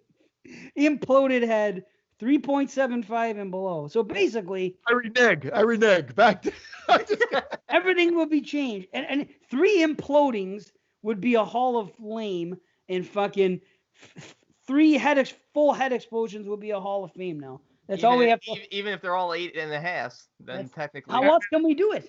I was already wrong too. Unless we say full head explosion, and I'd like to nominate this for the Hall of Fame. We just add that little. Christian has turned this into the most complicated system. Then we're gonna have a separate Skype. Then we're gonna have a separate Skype meeting that's gonna meet once every 3 months to go over the nominations. Have I mentioned lately how much I hate both of them? We could nominate. I like that because the 3 of us give it an 8.5, but at the full head, that's not really Hall of Fame worthy. So if you have a number rating in the back of your head, okay, I don't know what your rating would be for this. For me, it's a full head explosion. However, I do not nominate it for the Hall of Fame. I don't think it's just like, look at it this way. When we did Hellraiser 2, that's 3 9s. We each gave it a 9. That's 27 points. They did not get in because we needed 28. Yeah. So if we were doing Hellraiser 2, I would say full head explosion, but I don't know if it's really a Hall of Fame. I'll maybe nominate it. It depends on how you guys feel. But anyway, the Den is a full head explosion. I will also give it a full head explosion, and I will second that non-nomination. It's a non-nomination. Okay. So I give it an 8. No, you know what? I messed up. I thought it's a half head explosion then, based on where where the number system would have been. So it's for the dead. Okay. Yeah.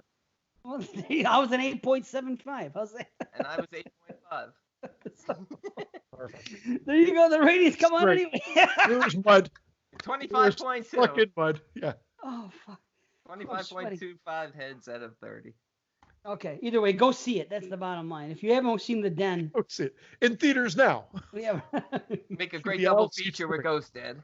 It's on Hulu. If you got Hulu, you can see it there. That's recommendation right there. So, boom. There you go. All right. How far back can you go? See if you can get your head lined up perfectly with your head. Yeah, will he go behind it? How far back he is. It looks like he's like a mile. From there. That's great. Dude, that was hilarious. You look like you were half a mile back. Look at that. It's amazing. Oh, God, that's great. Oh, awesome. I can put mine up. I'm going to do a different one every week. I'm going to have Mr. Salty next week fucking behind me. That's what I'm going to have. If I can get him on there.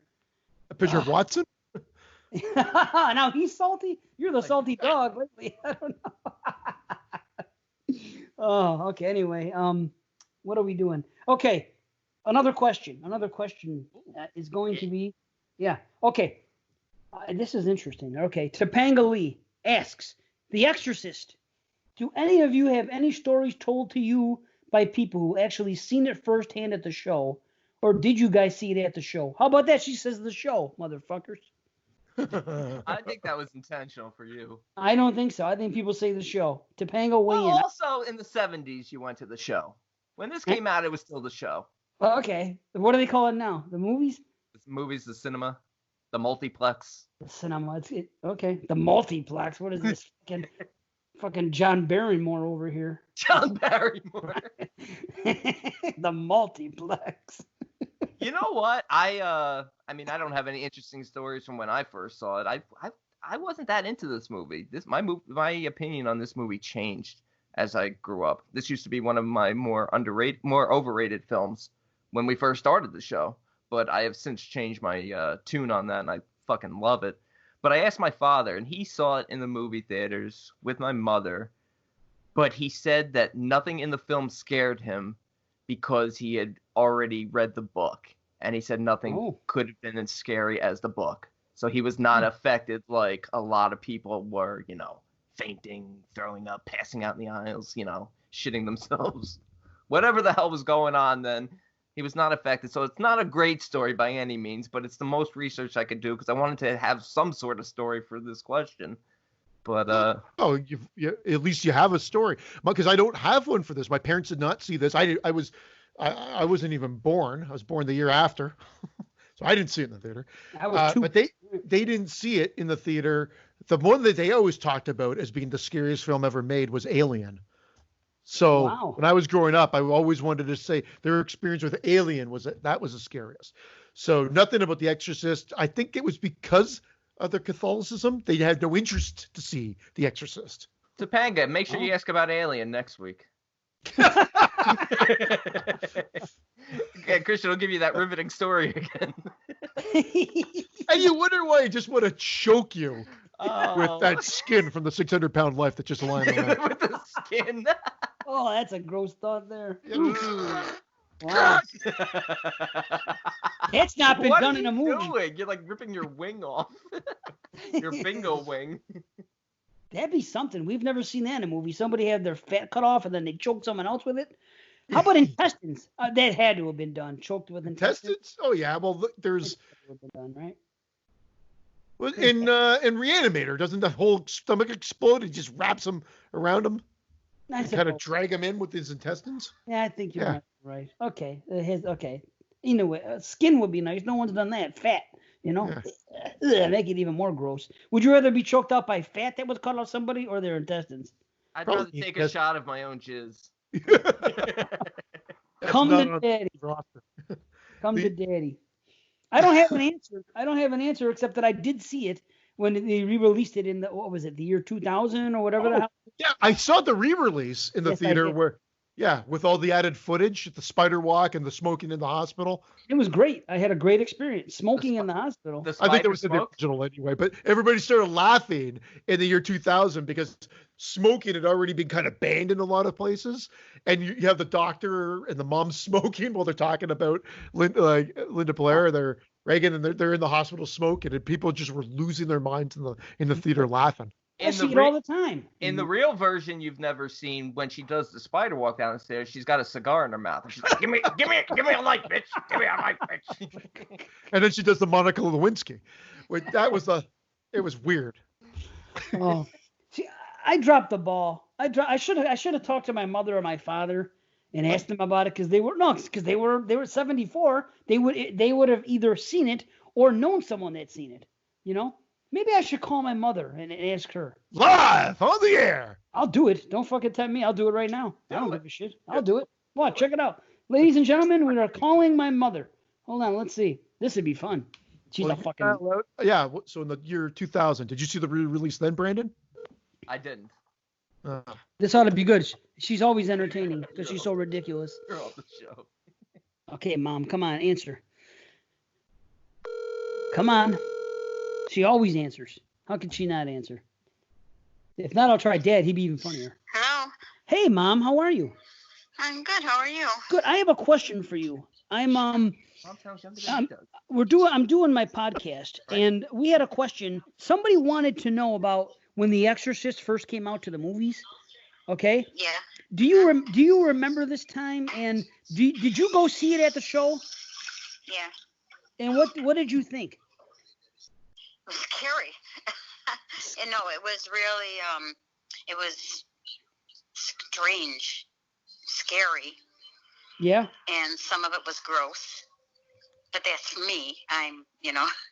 Yeah. But it was, I did go and see it at the movies, and the people in the movies were like, everybody was gasping at certain parts, and it was a really good movie. I mean, it is a good movie, but it was scary to me. Oh, sure. To think that something like that can happen because I'm Catholic, right. And the priests were involved, and they were going there, and with the exercising or whatever, however you say it, exorcisting. Exorcisting, yes. Assisting in the exorcisting, yes. Yes, indeed. Yeah, what about the head turn? Assisting in the exercising. What about the head turning? What about the head turning? That was the thing that was the scariest. And when her head was turning, the face she was making also was just something like that. I mean, it was like an owl. Yeah. And just to see that, I mean, the effects, the special effects were, for that time, I thought was really cool. You know, nothing comparable to today, of course, but in the time that I don't even remember what year it was, but in, you know, something like that was really, it looked so real. It really did. Dick Not Smith. surreal, so real. So real, yes. Okay, so you were there, you saw all this, you saw the hoopla. Do you have any stories of anybody that you knew, like anybody passing out or anybody having a crazy reaction to it at the time that anyone you knew? No. People were throwing up. Wow. A couple of people got sick because of the pea soup thing. She was, you know, spitting out pea soup. That's what they said it was, of course. Right. So people were getting nauseous. Some people got up and went. I don't know if they went to throw up. You know, people that have a weak stomach. I don't like to watch people vomiting. So. Right. And it it's makes a me fetish of mine. sick. But I was younger then, and it didn't bother me as much as it would bother me now. Right. But while you were at the theater, did anybody throw up there or no? No, Okay. Nobody threw up right in front of me, because then I would have. True. But people got up. At that point, when she was throwing up that green, some people, it was women actually, got up and went. And they came back, so maybe they just didn't want to watch it. When I don't want to watch something, I close my eyes. But it was... yeah, I think people did get nauseous from it, because people said that later on in the interviews of when they were interviewing people that saw the movie. People actually said that they got sick to their stomach when she was throwing up the pea soup. Wow. What about the how crucifix after a movie, and how Linda Blair uses it with being Catholic? They did then. They would, talk about it. And people, there was no internet. There was no Facebook. There wasn't anything to talk about, so they talked to them on television. They interviewed them, and it made a big deal. And when they did talk about it on the news, or the movie critics and everything, that was the things that they brought up the most, was about her head spinning, of course, and the throwing up. But I laughed when her head was spinning. Oh, good. Wow. But I was with some friends, and we, I laughed. Okay, now the head spinning, I can see that being comical. One more question I wanted to ask you about this. It's the crucifix and what she did with it. I don't think anybody was laughing about that. You know what I'm talking about, right? I know. And the Catholics, what about that? That was very upsetting, and the Catholics were in an uproar. I didn't like it. If there's a frozen hot dog, would that have been very Catholic school and everything. Is it Hebrew I didn't like it either, and I can understand why the Catholics made a big deal out of it, because they were desecrating our cross, and and that was our I know what it is, yeah. But when you were in the theater and it happened, were people offended? Yeah. Wow. Yeah. People will say, "Oh my God," and I didn't like it either. I went, "Oh, the same thing. Oh wow, this shouldn't happen." Right. Oh, wow. Why didn't I think of that? Afterwards, that was the talk, was about the cross. What she was doing. Yeah. All right. Thank you. I gotta go back to the show now. Ask her how her editing skills are, because she could replace Christian. Will talk to you soon. Yeah, the boys say thank you. You're gonna be live. Thank you. Show, okay. That was awesome. Oh, no, really. Thank you so much. I didn't know that. Tell the boys I said thank you too. Okay. All right. Bye, Mom. Love you. Talk to you later. Honey. Love you. Bye-bye. Okay. Bye-bye. Wow, Mom just rocked it. Yeah. I feel like you had that planned. Like she had an speed essay. dial. Yeah. And you know what? I don't want you to be the only one whose mom stops by. So I called my mom, and she's gonna pop up on FaceTime now and talk about the movie. And okay. So yeah, hi, Mom. Hi, Mom. Hello, Brandon. I'm sorry. Oh man. God bless you. That was great, for real. That was awesome. Mom can talk. There's a whole marketing ploy there, because I was not thinking about the marketing. Again, this show's all about marketing, how we could remarket the crucifix, and then you could have a rosary for anal beads. I believe they call that the unholy rosary. I believe they also Say call 3 Hail Marys. Will do. How'd you get that sound effect? I'm a Michael Winslow. Oh boy, back to him. Motormouth Jones over here. Oh, a Canadian. That was awesome. There you go. You could have answered the question any better than that. That worked. Yes. I think we just nailed that question better than any question in the history of the show. Nice. There you go, Topanga. Meet my mother. You know what I mean? How about this? See what we do? Boy meets girl. Girl meets girl. Well, anyway. Girl meets girl. What was I going to tell you? A Canadian. Okay, listen to this. It's so funny because when you said Michael Winslow, it took me back to something that happened when I was a kid. We were watching Police Academy. I don't think it was part 1. It might have been 2 or 3. Either way, it could have been 1. There was a scene where Michael Winslow falls down like a flight of stairs outside. Okay, and he sits down, and then he sits up and he goes or makes some noise, zoom, and then he falls back. Okay, so we were watching that movie on HBO. And me, my brother Mike, my dad, we were all in the room. And Mike was a little kid, you know. So he says, Dad, he goes, Dad, why did he do that? And my father answered, because he's a comedian, right? But when he said a comedian, my brother thought he said a Canadian. So for years, he thought that Canadians acted that way. Only when we're not in a choir singing like jingles for amusement parks. I think he went like this. He did something. Somebody find it. He falls down the stairs. I wonder if he is a Canadian, by the way. That'd be funny if he was both, you know? So, honestly, then your mom had the brains in the fucking household. Indeed. Oh, whew. Jamie's mommy's a mummy. Yes, indeed. Okay. I guess we should get on to this thing. Whew. So there you go. What's next, B? Are you okay? Oh, I'm sorry. I was looking for Michael Winslow videos. That's okay. Oh, you want to make sure he's Canadian?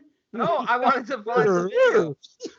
A Canadian comedian. I wonder. That should be an award in itself, you know? And the 67th annual Canadian Comedians Award Show.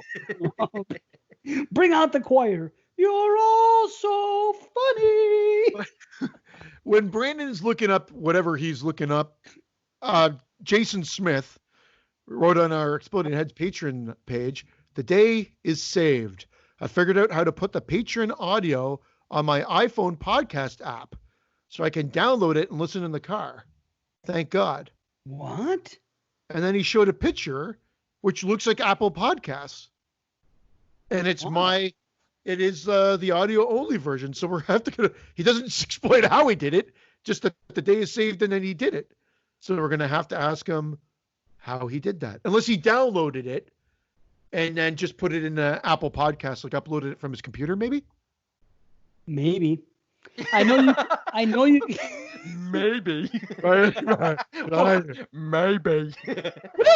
What happened there, Dave? I don't know. It sounded like Ted Knight. well, maybe. Don't sell yourself short, Dave. You're a tremendous slouch. Oh, boy. I couldn't. Anyway, we will follow up on that because that's pretty cool. We definitely will, because there is a download button. But every time I'm out and about and I do want to listen to it, I press download and it takes forever to do it. So I just abandon ship and then I just do right off of the fucking the Patreon because you know. So maybe if you just press download, I'll do it now. Oh, I'll wait till next show. Yeah, no. Oh, I did it. It worked. Wait a minute. Hold on. Let me see if this works. Christian, I gotta play you something. Hold on. Okay, you guys have been busy. Yes. We obviously have been. This is Vinegar Syndrome, people. They were guest starring on Shockwaves. It's just so I can let you know what's going on here. Talking about their releases, talking about what's been released and what's going to come. So just take that into context. But this is them answering about it. Hold on. Out a lot of titles, and you've seen Black Friday, the success of last Black Friday with Tammy and the T-Rex and Spookies. Everyone loves Spookies. Yep. Yeah. Everyone loves Spookies, and they all agreed. Yeah. The only thing I do with vinegar is douche, and it's pretty. Like what the? Everybody wants Spookies. Yeah. Fuck them and their company. They are a great company, but they put out the worst movies. Did they put out The Prey too? Or... That was Arrow. Oh. I just got a kick out of I'm listening to the guy goes, and you saw what the success we had on Black Friday. Spooky. And the two movies he names, like that other movie's not that great either. Dude, those movies sell out though because they put like these crazy slipcovers on them. They do great transfers, but people will buy a polished turd, and that's what's happening with Vinegar Syndrome lately. Let's get this movie made.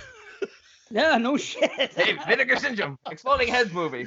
It's just this show, and we'll put a nice slipcover in it. Like, well, this actual episode. There will be nothing else. It will just be this episode with a cool slipcover. Yeah, well, us on it, our artwork from there, boom. You know what Patrons, don't tell no one anything. Let's and we'll just try to sell it, and we'll all share the money. Let's add Duncan McLeish to this podcast. Let's add Duncan to this podcast, okay? It'll be 4 of us now. And then he knows people at Arrow. So, I mean, maybe there you go. Now we can get an Arrow release. I'm going to talk to Duncan about it. Duncan, 2 questions. Number 1, are you connected with Arrow that maybe you could help get a release? Number 2, if the answer is yes, would you join our podcast full time? Because you never know. Imagine that. We're on Arrow. But anyway. I guess we should get on to our next movie. Everybody loves Spookies, and they're like, yeah. Okay, everyone loves. No one wants to say no to the guys because they're the guests. I'd be like, get the fuck off the show. Get the fuck off the show. What was that? I was me kicking, but you couldn't see. That was fucking great. Yeah, you like Get this. out of here. We got 88 films coming in. You fucks. Ho,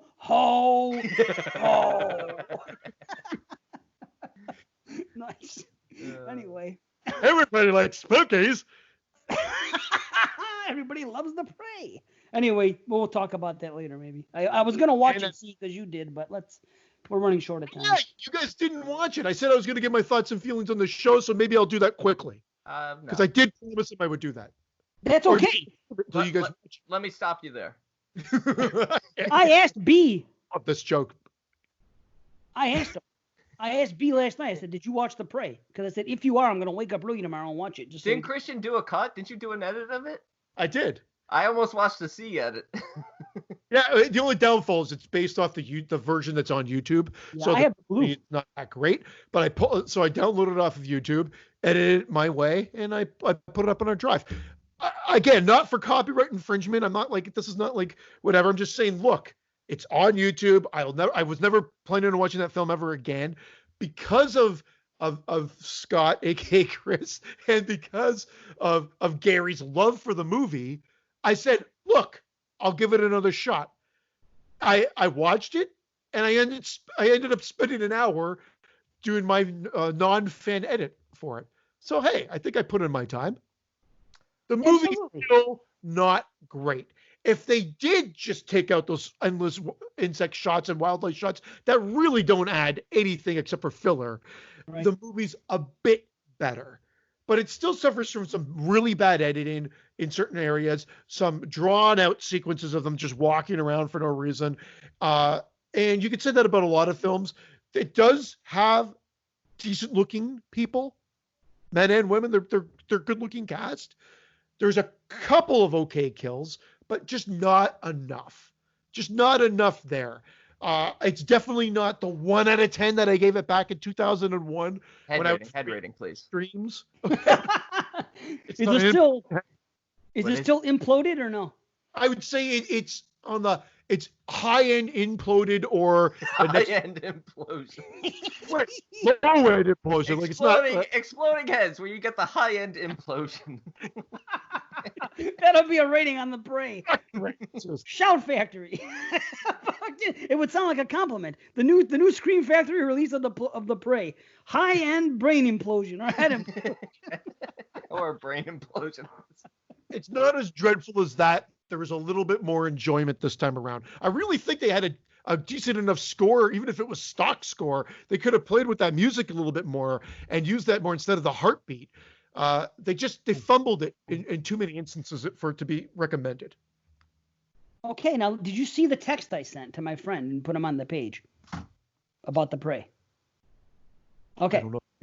As I said several times, you rented this when we were kids, and it's lived in infamy ever since as the worst horror movie we ever saw. So I just sent him a picture of this, of the Prey, the one that somebody put up on the page. Chris or one of them put up the thing. My response: this is my friend Scott. I've been friends with him for fucking 40 years, and he just laughs. And then I said, people spend $40 on that. And then he says, we need to watch the first 10 minutes again, LOL. And I said, well, wait a minute. I said, for sure, maybe we'll like it better on Blu-ray. Then he says, isn't that as far as we made it? So in his memory, we only watched 10 minutes of the movie, and it was so bad, we pulled the plug. But anyway, I said, no, remember the end? The baby was crying for no reason from a cave. Then he says, oh, yeah, that's right, the wildlife scenes, LOL. Then I showed him the box cover, which he picked the movie out because of that, okay? It's not human, and it's got an ridiculous cover. So now this is what he says. He says, classic LOL. I don't think I picked another movie after that. And I said, yeah, you got blackballed. And that's true. I told Scott, I said, that's it. You're not allowed to pick movies anymore.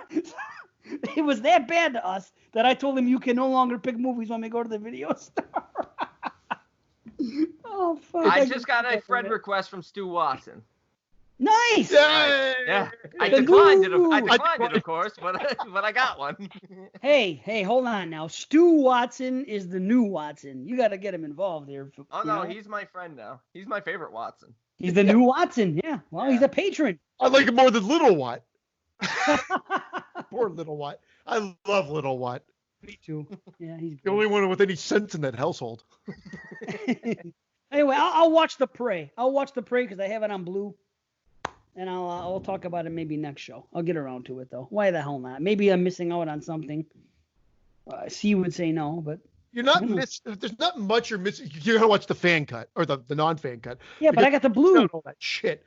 I got the blue as a gift. Blue, rip the blue for me, and I'll do a non-fan cut of that. And if that's me how? No, I'll cut it. Just give me the copy. You don't know how to rip... Make a copy, right? Well, no, I'm not going to tell people how to copyright infringe. That's not my intention. We'll do it when we sign off. Let's take this off there. We'll fix that in post. I'll do what Bill Cosby. Sorry. We'll do it live. Bill Cosby. Himself too. All right. In the words of C, can we move this fucker along? Can we move this fucker along? He's right. We gotta get onto some member berries. I'm really curious about Brandon's response to this movie. So okay, yeah, the next film up will be The Void from 2016, directed and written by Jeremy Gillespie and Steven Kostanski. Shortly after delivering a patient to an understaffed hospital, a police officer experiences strange and violent occurrences seemingly linked to a group of mysterious hooded figures. Yeah, I was not a fan of this the first time. I think I was... I've had the screen on. I turn it back on and sees like 6.5 miles away from his mic. In the void. He was in the void. Can you go back there? I'd like to push you right through there. Surrender to the void.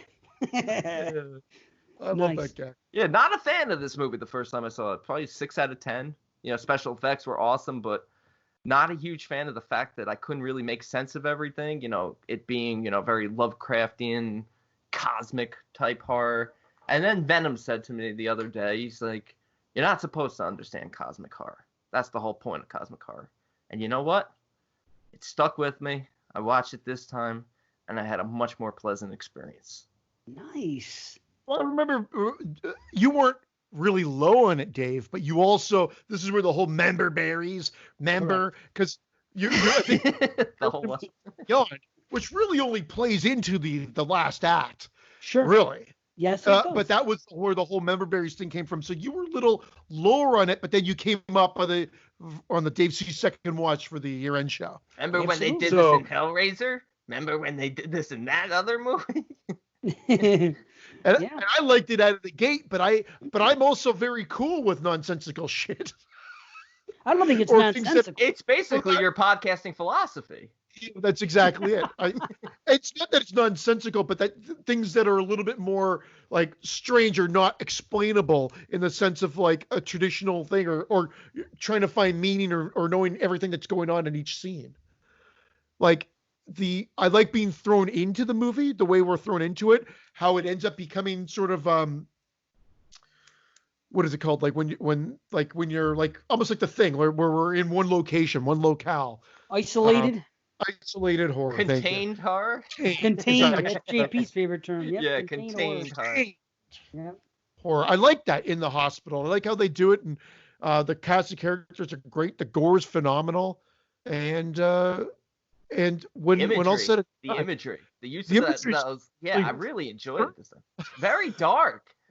Very dark. Those shots, long shots with you could feel with the score and like the feel of impending fucking danger coming. The way it's shot. Oh, yeah, that guitar score at the opening was awesome too. Yes. When those clan members or when they just sort of attack cult members or clan members. He's thinking of his hate for Jews. All of a sudden, he's like those fucking clan members. Don't say you're gonna get kicked out, man. Watch out. Off-road show. I better not say. I was gonna make a joke. I'm not gonna. Yeah, I know what it was. But the cult members, when they attack, it's scary, and that's a lot of things that a lot of movies seem to fail to do. There's a lot of horror movies that forget that they're horror films. But you're right though. Terrific characters though in here. Our lead character, Ben. Is it Ben? Ben Bummer. It's a real Ben Bummer. Is it Ben? Ben's the cop, right? Cop is Daniel. Dan. Ben. Where the hell? Yeah, too. Dan and Allison, their backstory, losing a child together. There's depth there. The relationship with the doctor, and it's a good cast of characters. It really is. And then even the two guys who show up, the father and son, that's Vincent and Simon, who show up. You think like, oh well, they're no good because you get that opening scene where they freaking shoot that woman and set her on fire. You're like, what's gonna go on with them? But then you learn about them, and once they go into the void, once they sort of get drawn into it, it's got some really creepy stuff going on. Ooh, boy, the second half of this movie, I love so. Every time I watch it, I love it more. I've seen this movie 4 or 5 times now, and I just keep coming up. But it's really, for me, I love the second half so much that I can't wait to get there when the first half is there. Not that anything's wrong with the first half, but I'm just like, I can't wait to see this. It's great setup before it turns into that just nightmarish, just fever dream, which I normally don't like, but this time, I gotta say, like, I came up on it too. It's funny that you and I keep coming up on it while Christian can't stop going down. Hey! Well, it is Canadian after all. Wait, let me do a little effects. That has nothing to do with it. That's just sort of like the icing on the cake. No, I dig it. Can you please not dance? Look at me. I'm in Delaware. Wait, I love that joke. Fucking love that joke. Wayne's World. Wayne's World. Yeah. Look at my notes here. There's a lot to like about this movie. There is a lot to like. The practical effects are fucking phenomenal. We haven't seen the use of practical effects this way for like a long duration in a movie in a long time like we do here. This is like something from the 80s. I want to say it's set in the 80s, except there are a few things that are contradictory to that. But the cop car looks like a cop car from the 80s. All that stuff does. But the computer stuff, only because of that one line, and I can't stand when they do that, but it's when they're talking about moving hospitals, which, by the way, is another big plus. Finally, we get a good reason why a hospital is empty. Because they're moving to a new one. This one's closing. So, of course, it's going to be, a skeleton crew, bare bones fucking hospital with nobody in it. There you go. You got to bring up the skeleton crew. It couldn't be a what about the banana lasers going on in there? I already mentioned that earlier. What do you mean? Yeah. But, I mean, the practical effects. Is there a WotC plug coming? I talk about this on a butt plug. Yeah. Is it dishwasher safe? It is dishwasher safe. It's Brandon's mouth safe. How's that? That's the dishwasher. I'm sorry. I don't even know what I was saying. The musical score is it's great, and it never really gets bombastic. Sometimes it does, but the score itself fits the movie like this. When it does get bombastic, that's when they call me Mr. Bombastic. Jesus.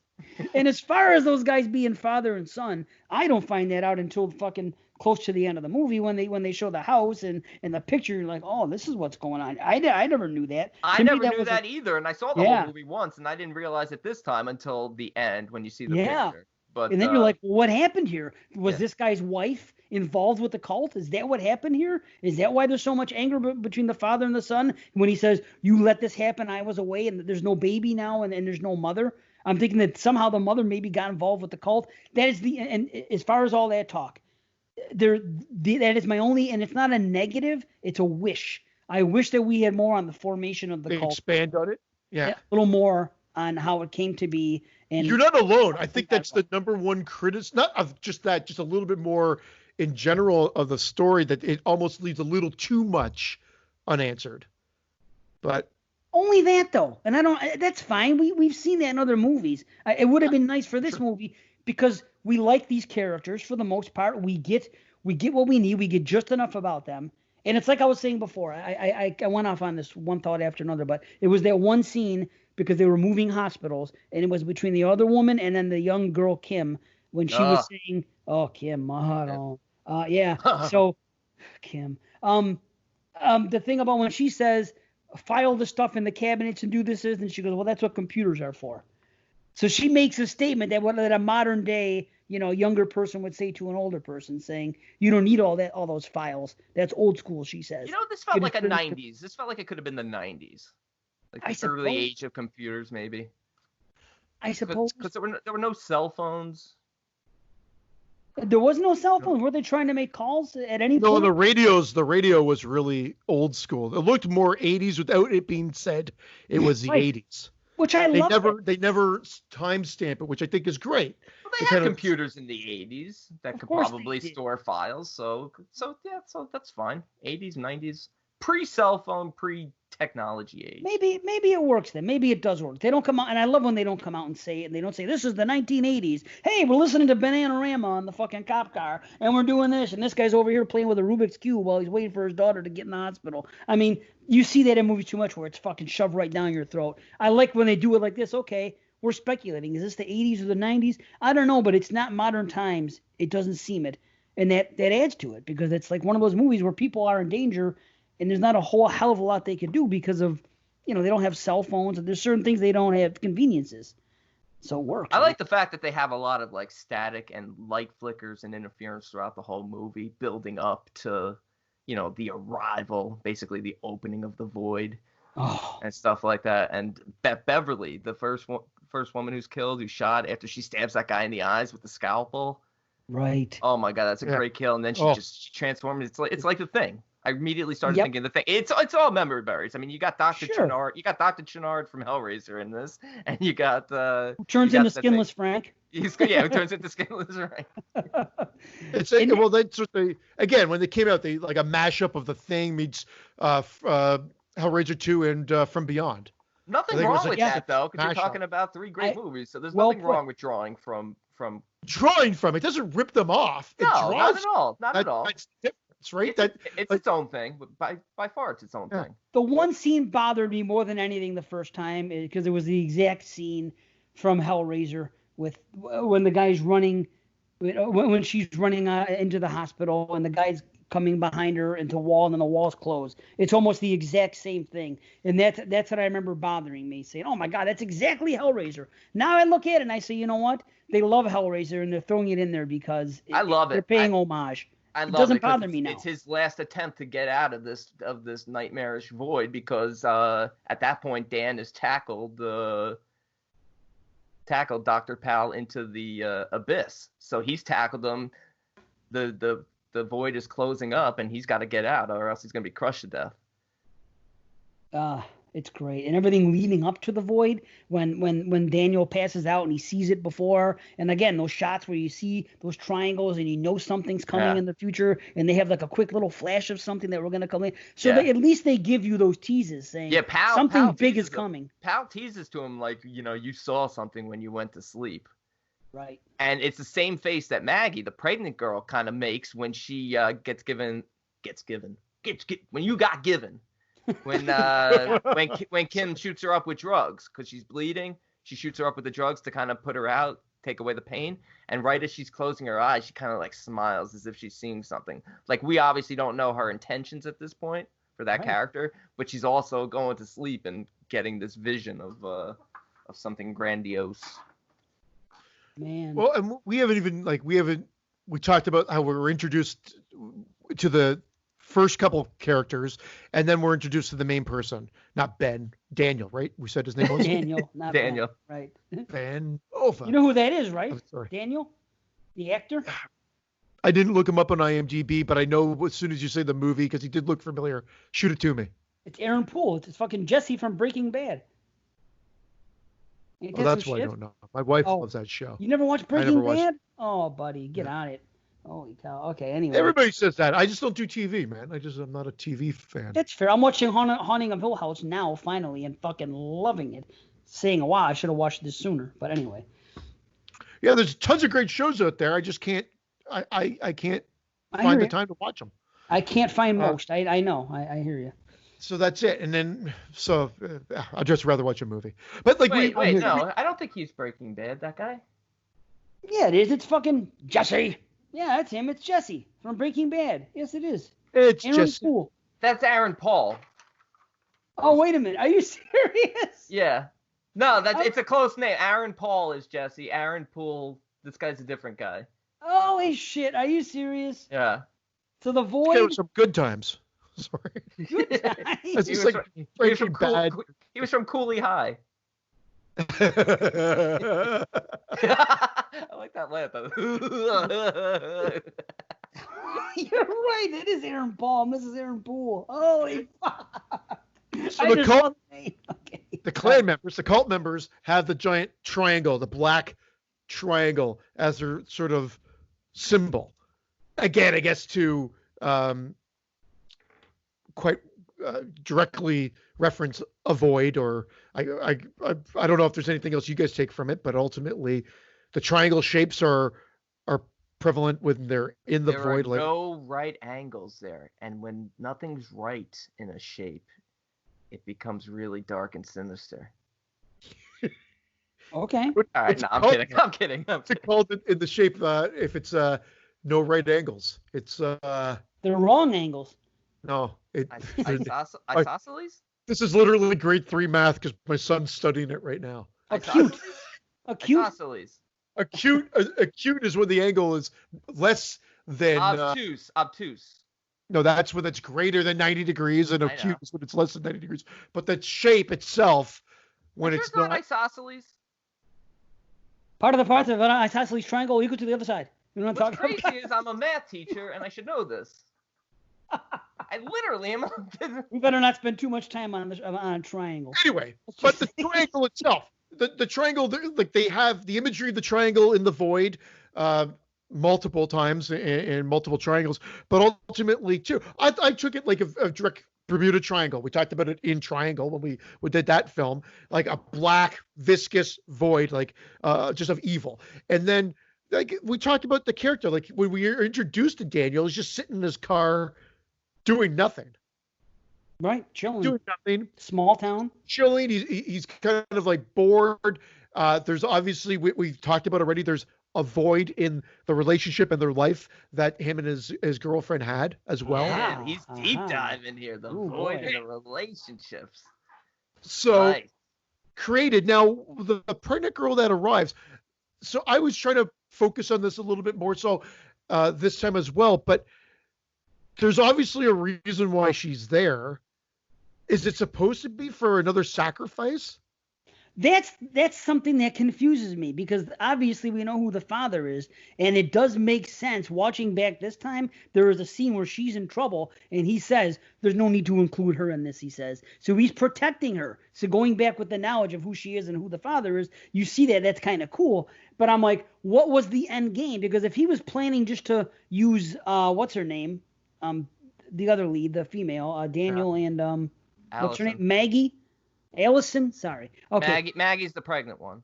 Okay. If he was planning to use Allison in that role because she lost her child, wants to be a mother, and he wants to get his daughter back, and he wants her rebirth, so to speak, why is there an inclusion of Maggie? Is that a backup plan possibly? No, I think Maggie was always the vessel for his ultimate endgame in terms She of his was the daughter. vessel. At the very end, she was the vessel. So then how does Allison figure into this? I think he's just being nice at that point. I think he's just He- being He's yeah, being because nice to he's her. kind of yelling at the guy. There's no need to involve her. You're like he cares for Allison. He cares for Allison and Daniel. It wasn't He's- Allison he was protecting. It was Maggie he was protecting. The I know, but when you're talking about the scene where he's protecting Allison from the crazy meth guy. No, he was protecting Maggie from the crazy meth guy, and he said there's no need to involve her. She somehow got involved with it. It was her. It wasn't Allison. It was Maggie. I thought it was Allison. Maybe I'm wrong. Either way, I don't know. Maybe I'm wrong. But what's the question then? the question was if he already had Allison there and he was going to say, you want to be a mother so badly, and he's going to put her on that table and have all these freaking things coming out of her as if she's involved in some rebirthing thing. Why was she involved in a rebirth? And then he also had Maggie, who was carrying child. Maggie was the vessel for the rebirth of his daughter. Then what's Allison? Allison is just giving birth again to a creature, just becoming a mother again in terms of, being this new species that they've created or whatever, this new form that they are. Maybe she needed to be a sacrifice, and maybe he needed Daniel to come there, and he experienced loss. She experienced loss, and so did the doctor himself, and that's what it's all about. In other words, with the void of all three of their lives, because they're all dealing with loss of a child. So maybe he needed Daniel to behave a certain way, and he predicted that he would. And I don't know. I never thought that he needed them. I just thought his whole twisted mentality of everyone's going to be reborn into this, this void and this new way of being, this new creation, and they're going to be happy and they're not going to experience any of the pain. That's why he reached out to them. Plus, he evidently had a long relationship with all of them. Right. But ultimately it fails anyway, because even though Allison, basically, I don't even know if it's what it's supposed to symbolize. I mean, yeah, she gives birth to this new creature. Is she giving birth to the new form of herself? Because that's I don't know, because I mean, Daniel kills her anyway to free her from that. But then she's back together again at the end. Exactly. That's the only thing and that's the thing. And that's why Venom's comment to me helped me out, because that would drive me crazy. Well, if he killed her there, she's free from this new form of being one of these creatures, but she's stuck in the void now with him. Why is she stuck in the void? Wouldn't her spirit be free to just ascend to somewhere better than where he is? I can understand why he should have been there alone. Yeah, but he got pushed in, and the doctor did something to her to enable her there. I don't know. Maybe it's all. I don't know. We can go in circles trying to figure out the why. I still like it. I love the imagery of the end. I like that. Well, awesome. That brings them back. Like the terror of that area is what brings them back together. Terror of that era? Terror in area of the void. Like that's when the last image of them embracing again or holding hands. It kind of brings them together. Yeah, it's like they'll be okay even though they're trapped in this horrible void. At least they're together. And, well, they have to face it, whatever it is. It felt almost like the Beyond, like the ending of the Beyond. Yeah. That's what I was gonna say. Always the Beyond. It reminded me of. Yep, yeah, 100%. Yeah.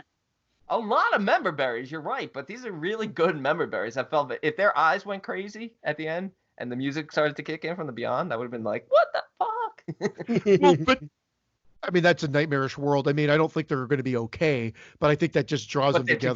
They're together. It's like that.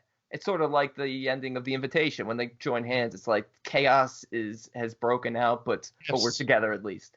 Yeah. Oh, look Imagine at this. That's the freaky stuff we're talking about a couple episodes ago, or even longer, about driving and then just seeing some sort of mass structure in the distance and how freaky that would be. I think it's when we were talking about VHS, the trilogy. This is freaky. Imagine being in that world and you're seeing that in the sky. Like, I would just shit my pants. Maybe a sequel where Daniel and Allison fight the creatures of the void and come back to the world. Or did they just shit their pants for 2 hours? I'm happy with that ending. It's perfect. You just broke my glasses and shit my pants. You realize a guy even says, "Get these off me." In this movie, there's a line, just like Hellraiser 2. Yeah. Same fucking thing. Get them off of me. But dude, all those scenes. Bottom line is all of the practical effects and the scenes with when they're axing them and they're fucking tearing them apart and they cut the guy's head off and they're being ingested by those other things like the Thing style, and the other thing is just like the Thing. Instead of a dog barking, it's a guy yelling from that hospital room because when he gets ingested, all that shit and the way it looks. I'm not gonna sit here and tell you that it's Rob Bottin quality, but it's still pretty friggin' great looking practicals here. Just the creatures they make, and when they get in the basement, all those freaking things that he had to scrap that were, I made some mistakes, the doctor says, and everything else. The way that works out, and that one thing trying to kill itself over and over again with its head going through the pipe. And when they blast the one's head off and it's a hole in its head. Oh, dude. And that was cool because that gave background to why the hospital was closing. There was a fire in the hospital and they weren't going to rebuild. And it was these discarded creatures that caused the fire. Really, really well done. And this secret room in the basement that is basically like a portal to this, to the entrance to the void. And it's really well done. I don't know why I didn't enjoy this the first time around, but I came up big time on it this time. I'm big time. Like, this would easily have made my top 100 this time, where it probably wouldn't have made my top 200 like a week ago. Wow, I didn't even realize that it didn't even make your list. No, I gave it like a 6 out of 10, 6.5 out of 10. I really did not care for it. I mean, I rewarded it for its special effects and everything, and it's well acted, but I had no enjoyment from it. This time around, I'm like, this is a really good movie. I was way off on this again, one. And I hate giving you the credit, Dave, but it's that Dave Z second watch. Again, I mean, it really is. It really boils down to it. I mean, I very rarely ruins a movie for me, right? And it usually makes a movie go up, save for Bone Tomahawk, and I didn't go down, but it just didn't change. The Void was my number 26 of the decade. Wow, nice.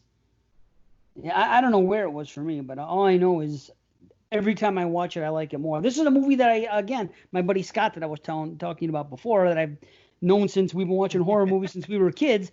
When I hang out with Scott and my brother Mike, this is the movie I put on because I knew that it would be something that they would enjoy, a newer movie that they hadn't seen. It's a kind of a movie that you don't see anymore that you saw in the 80s. I'm not going to call it a popcorn movie, because it's very serious, but it's almost both, and you don't see that anymore. Back in the day, you would see a serious movie dealing with serious shit like this, and it would be fun. Nowadays, when you see a serious movie, it's more artsy and it's more, you know what I mean? It's like an A24 or it's over artistic, and we love them, most of those movies.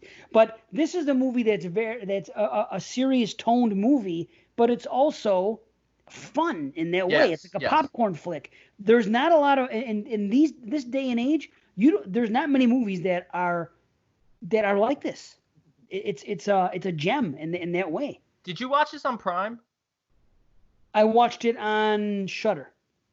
Okay, because I watched it on Prime and I always keep the subtitles on. And there's one scene where somebody says, "Come and bless my baby." And I swear, I wrote it down because I was laughing out loud. The subtitles read, "Calvin, bless my baby."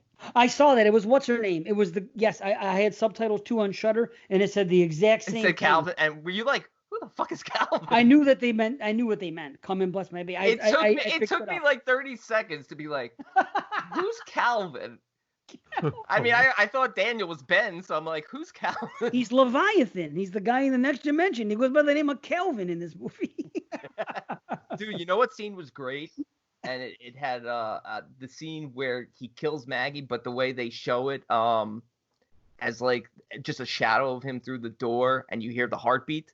A lot of heartbeats being used lately in the movies. Almost as much as Dr. Sleep, right? Yeah, or but they use the heartbeat in this, and they're showing it from the other side of the door. They're showing it from the other side of the door. It's all silent. You just see it's really heartbreaking. Oh, yes.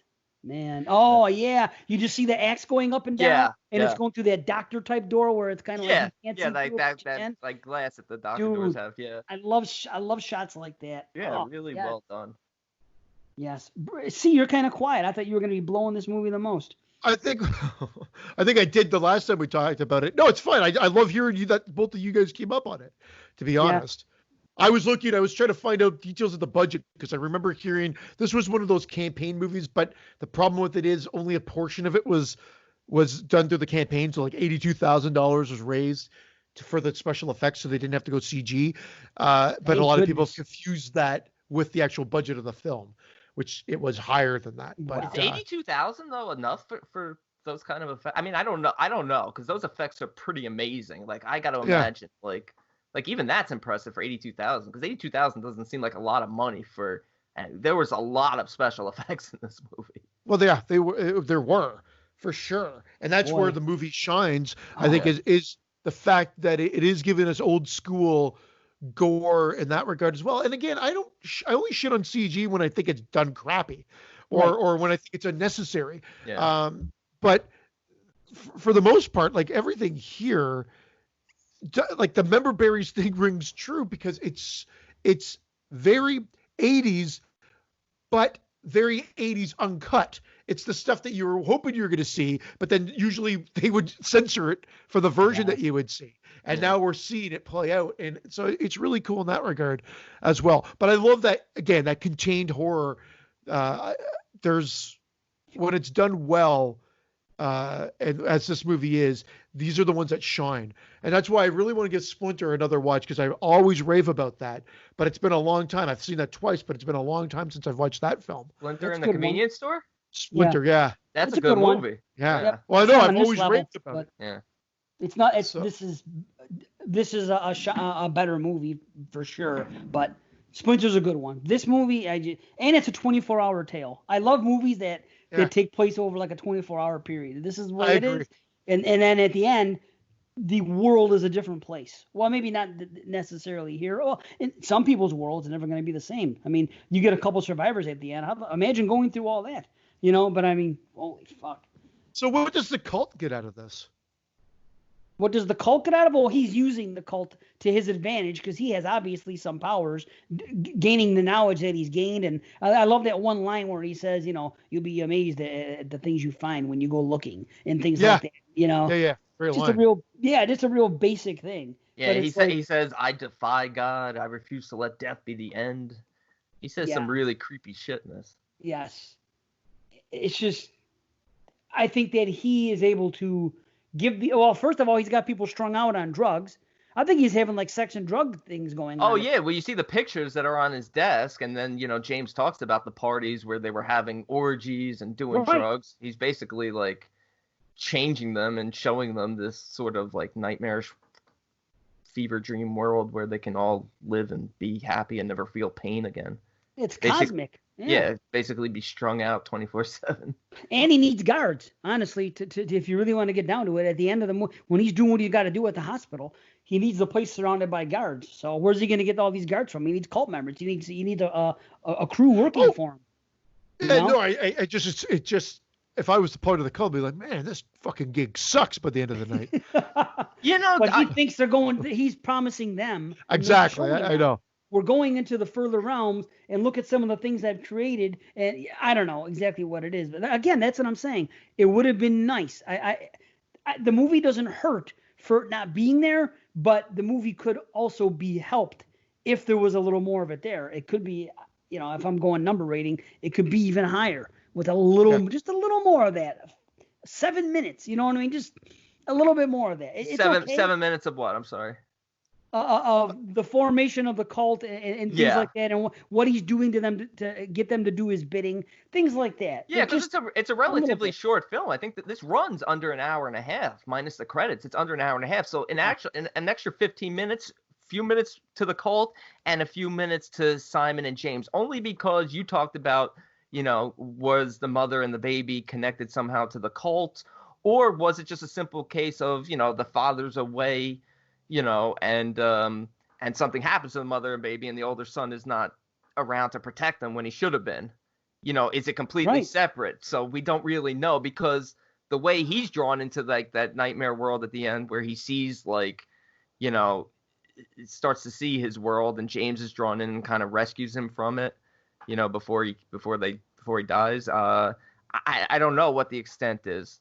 I always just assumed like, something happened to the wife and the kid, and it just changed him as a person, and the cult is a completely separate thing. But I don't know. Maybe it is connected. And I feel like you can pull things out of this by watching it more.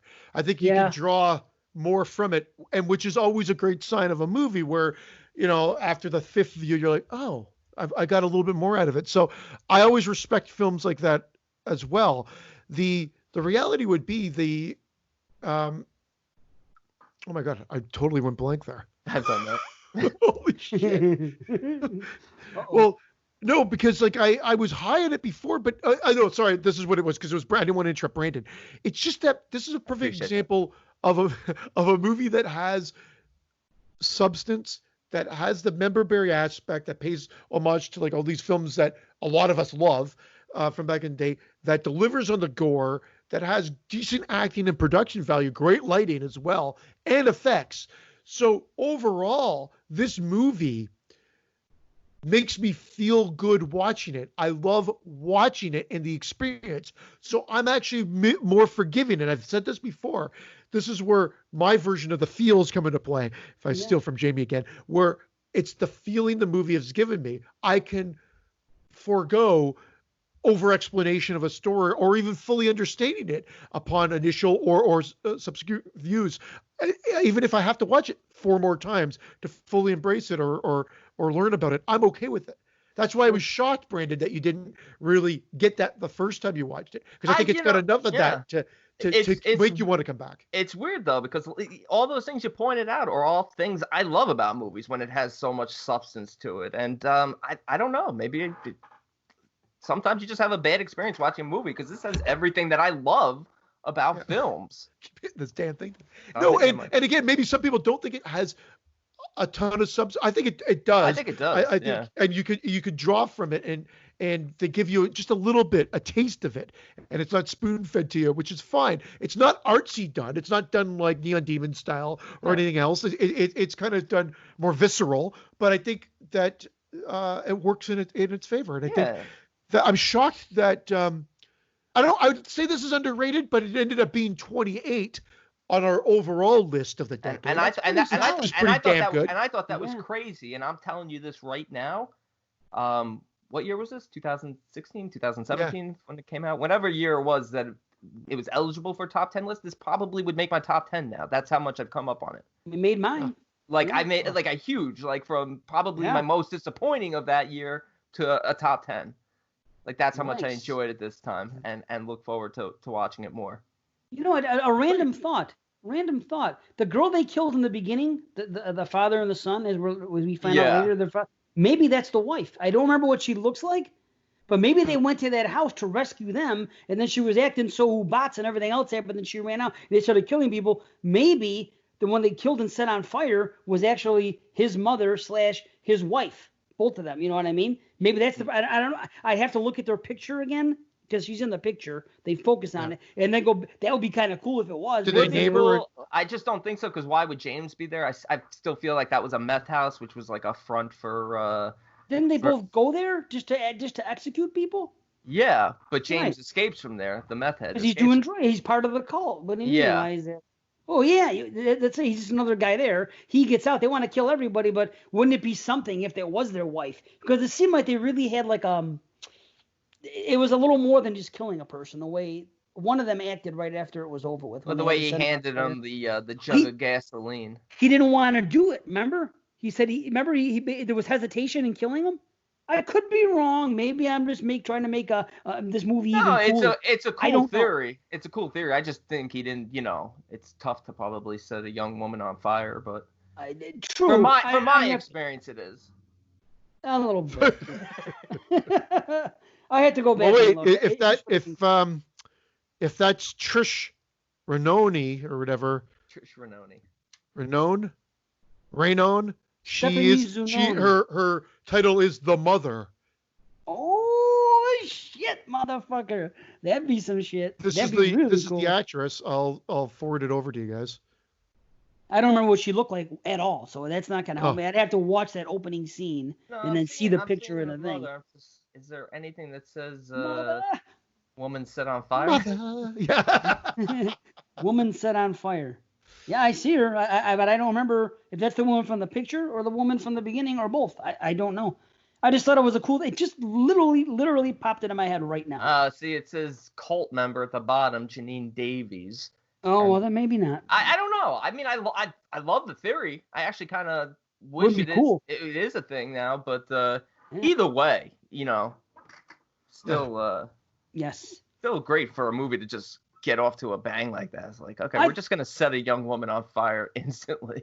I think I figured something out. I think that the doctor needed some type of sacrifices, and that's why he chose Maggie and Dan, because he was like, these are people that have suffered loss. I think he needed them to do some of the things he was supposed to do to finally bring the triangle to where it was supposed to be and do what he was like, because he preyed on them. He's like, have you ever wanted to save someone beyond saving? He knows that they both lost a child. Maybe he can talk them into, hey, you've suffered grief.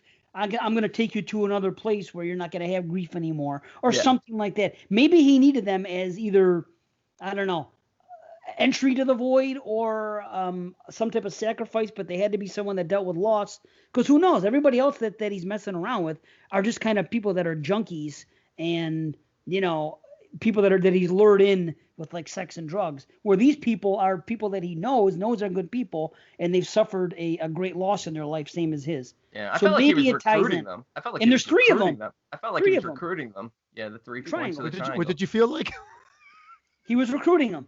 He was recruiting them to be members of the cult, not sacrifices. I don't believe they were sacrifices. They suffered the exact same thing. I can't get on board with that, because she didn't sacrifice herself, Allison. She gave in to him and transformed. But to him, it was a sacrifice for him. The sacrifice is Maggie giving up her body for the rebirth of the daughter. She's basically joining him.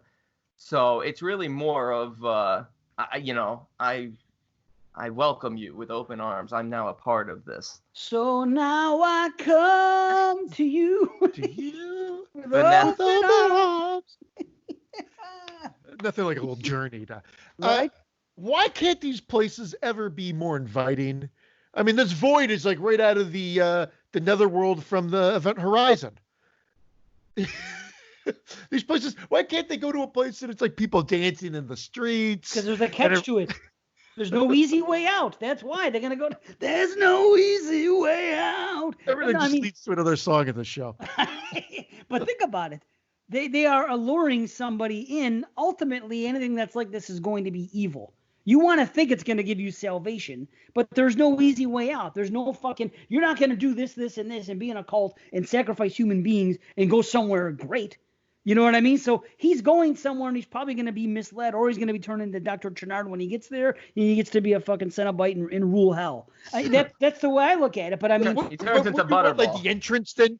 Wouldn't you like the entrance to still have that facade? Like it's got like, a nice little walkway, some shrubbery. You kick open the doors. Holy shit, I've been bamboozled. Dude, but it is a big inviting light, almost like a light to heaven. And then you get in there and it's just this dark underworld. So okay.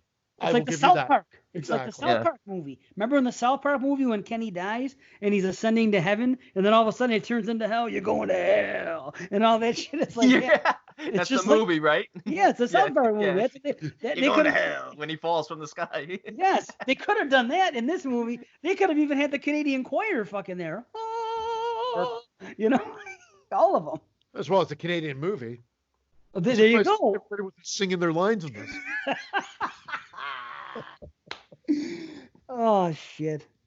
Well, what okay, so that's why Allison's in the void, because she the void. She went with him. She went with him in the void. She gave her body to be to be transformed. Correct. He talked her into it. Yes. So even though he kills the physical form in the other world, she's still in the void.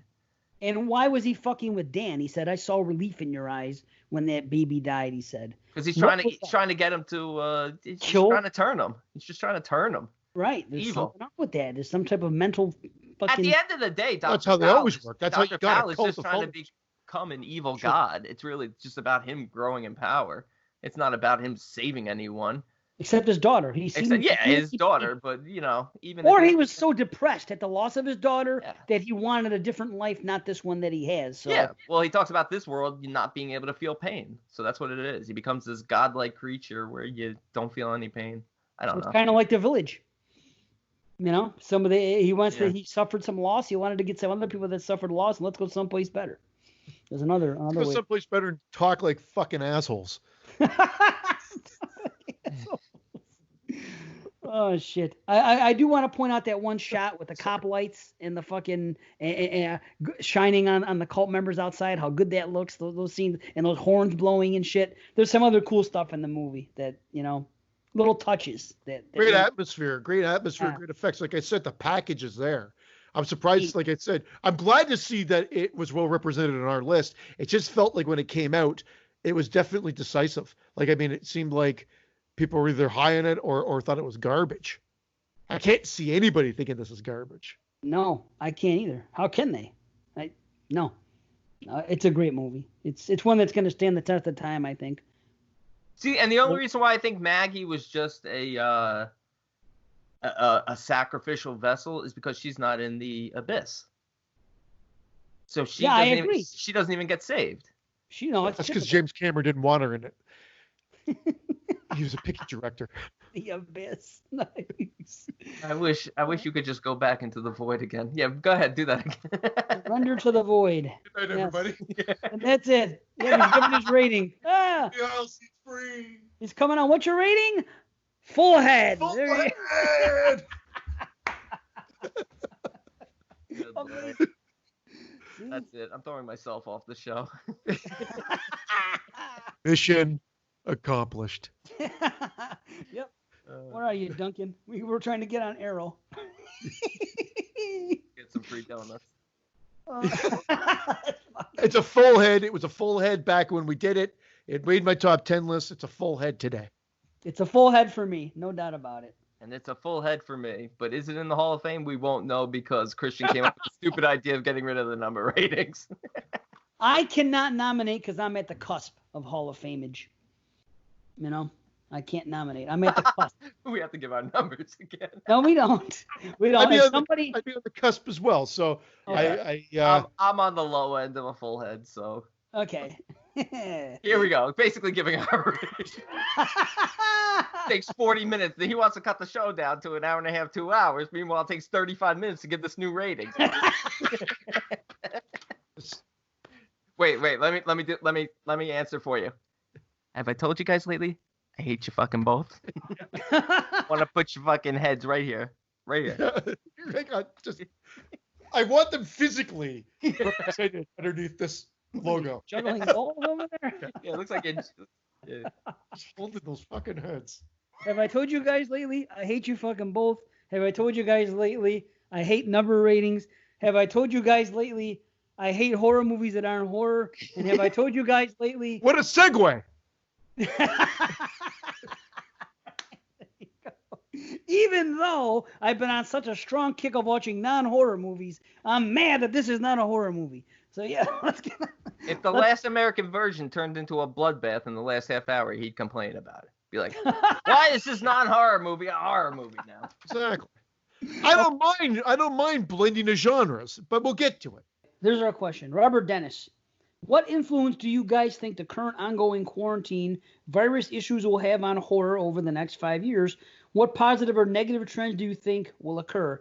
Great episode for 103, but under the skin, greater than Neon Demon, just to set the record straight. See, I told you guys nobody likes Neon Demon but us. But back to his question. Positive and negative effects? Okay, the only negative I could see, and I'm not sure if it'll happen, will be a rise in infection films, and we'll get burned down on it. The positives will be more filmmakers will be aware and focus on character study, because the way people have reacted, yeah, we've been quarantined basically, you're in your house for the last coming up on 2 months. People are acting like we've been locked away for 40 years. Do they not remember like World War II went on for 6 years? Like there were times when people we're talking 6 weeks. Right. So I think we're going to see a lot more attention paid to characters and their mentality, which is good for me. I think we're going to see a lot more character development in films. We already saw the zombie film hasn't died and has only gotten stronger. I think we'll get more. I think it will go to Contagion realm and more offshoots of that. Like Brandon said, the good side of this is if you haven't been able to work and you've been at home and you're a creative type, maybe some scripts have been banged out or worked on that wouldn't have had the chance to be worked on before. So that's where the positive will come, and hopefully those will be scripts that deliver and are not just cash-ins. Something that maybe someone's been thinking about. The quarantine's only the reason it's gotten written. It has nothing to do with the actual content of said movie. Did you say content? Content. And Jenny! I want content in it too. Content, yes. I was just going to be a crumb. I was just going to say that I think all bad. Yeah, all bad was going to come out of it because you're already seeing movies pop up now called Corona Zombies and shit like that, and people exploiting Those it. are cash-ins, yeah. That's a fake movie, though. That's like a recut of a different movie. Like even worse. Yeah. But that's what I'm saying. Yeah. Charles fucking Band. A bunch of bullshit. Just stuff like that coming out. I could see a whole lot of cheap-ass, terrible-looking freaking virus movies that are going to be like cheap zombie cash-ins that are going to suck. And I'm also going to take what C said as far as people are sitting home writing scripts in 6 weeks, 2 months. Yes, more scripts are being written, but how many of them are going to be good scripts considering what's going on right now and how quick they're going to end up being pushed out? I'm going to see more bad than good overall. You're going to see more content in the next year or whenever this is over with, when we're going to be able to have more content. Should be a great thing, but I could see a lot of it not being so great because of how quick it's going to be getting written. Because all of a sudden people are going to be out for 2 months. They're okay, got to go back to work, and then they're going to end up sloppily finishing it. Okay, but think of my positive is what you said. No. You gave me the positive. I was thinking only negative about it, but character-driven stuff I think is going to seep in more now. Think about all the intelligent writers out there who write characters well now. Think about what their reaction is seeing people hoarding toilet paper, hoarding medication, not helping out each other, some helping out each other, the good and the bad, and really saying, oh, there's a lot of depth, both positive and negative, about human beings. I'm going to explore that more in my future projects. Yeah. So that's our fifth movie. It's called That's the American Way. I'll just keep fucking politics out of it because that's another concern I have. Seriously. This is just about living the American dream by fucking over everybody in your way. Right. Listen, you're right. And so be it. But that's just one you're looking at it from that perspective, and I get it, but my concern is just that now it's going to get even more political because the landscape is getting even more political. It's to the point now where shit is so fucked up, people can't say anything or do anything, and everybody's so intolerant. Right? I've never seen so much intolerance amongst the human race as I'm seeing now. When it should be the opposite. We should be the most tolerant right now. It's as bad as it's been. It's the worst. And considering what you said about people in World War II and how long they were on lockdown for everything else, back then there was nothing to fucking do. Exactly. Right now, if people have the world at their fingertips and here and there and a streaming service and this and that and every fucking thing right there to entertain them, and they're still complaining. Count your fucking blessings. Thankfully, it's not the 1940s, and you're not where you are. You're going to complain about that? Most people are still getting paid. Not everybody. I understand some people. I'm even having financial struggle right now for the one reason being this. My wife has been out of work for most of this, and we still have not gotten the unemployment check. Well, I know when it comes, it's going to be nice, and it's going to be a lump sum. But right now, going month to month, check to check, paying on certain things is becoming a problem. And if this goes out for another month or two, I'm going to be in a hole. And is everybody going to work with you? I don't know. But I've been okay so far because I've been working consistently. So that's wonderful. But so there are things going on, and I get that. Yeah. But intolerance right now is lower than ever when it should be the high. Like when 9/11 happened, people came together. Yeah. It was a tragedy, a national tragedy, and people came together. Even though we had Bush in office, and even though there was all kinds of freaking political unrest prior to that, when shit went down, people did do their best to come together and wave the flag as a nation, and everybody was that slogan, united we stand and all that. Wonderful. Where the fuck is that now? Now everything's got to be about survival of the fittest. This is the problem. What happens is these things build fear, and the society absorbs the fear. And again, it's about, I got to protect my family and I'll do whatever I can. Okay, well, do you need, like, this is why I love the stories about the people that tried to cash in and buy the skids of toilet paper, trying to return them, and they're like being told to fuck off. As they should. Go wipe your fucking ass for eternity, because you're not returning it. Go right ahead. Go wipe your ass right into the void. Yeah, that's exactly it. No, the rise of stupidity also. I mean, you see, I mean, I watch the news, but you see on the news people out in the streets protesting, saying COVID isn't real, yet they're protesting and saying it's not real and carrying these signs while wearing a mask. So you can't have it both ways. If it's not real, you don't need that fucking mask. It's funny. It's honestly, it's a scary time. Honestly, I'd rather stay indoors for the rest of my life. What I've been watching, I've been saying that for years. I've been watching COVID-19 porn. It's fucking crazy. They're going down on each other wearing masks now. Have you seen this? Cough in my asshole. Cough in my asshole. Cough in my asshole. I can't go near my asshole now for 14 weeks or days. Well, you got for my own asshole. Are you out of toilet paper that much? I can't go near my asshole for 14 weeks. You better contact those guys trying to return it then. I don't know. Holy fuck. I've had to hire a professional wiper. By your performance, I'm guessing you've been using your notes to wipe it. I never thought I would hear that line, cough in my asshole. I can't believe it. I don't know where that came from. Cough in my asshole. But people are COVID-19 porn. I'm telling you. What the fuck are people stressing out about? There's something going on in another podcast where somebody got pissed off because somebody said something which was interpreted as a racial slur, even though it wasn't. It was done in an innocent way. If you know I'm not going to get into it, but and it hasn't stopped being talked about. And it caused this big fucking unrest throughout everybody involved in this, where this whole freaking thing is being turned upside down over some bullshit. Now, were they calling Italian horror WAP horror? Yeah, WAP I horror. could say it. Damn straight you can say it. Italian. I won't even order it I won't even order one at Burger King. I know. I'll just go by the number. Give me a number one. Oh, so you want to walk? No, a number one. And I'm not saying walking around and saying things. I'm not saying walk around. Don't say retard and don't say fag. Don't say it. It's not wise to do. Whatever your meaning is of, it's not wise to do. Even if everybody knows it, you're not opposed to homosexuals. We've been through this before. Don't use the word you're better off. That's fine. But I mean, it should have do you people know that idiot? The word idiot that's used now and has been thrown around so freely for how many years now means what the word retard means now. At a time, that's what the word idiot was. It was saying somebody that was mentally challenged, they were referred to as an idiot. Just because people nowadays don't know that, they have no problem saying he's a fucking idiot. With no problem. But if someone says the word retard, I mean, get the fucking off. I don't use these words. Don't get me wrong. When somebody says "you two bastard," it's crazy that you can't say that anymore.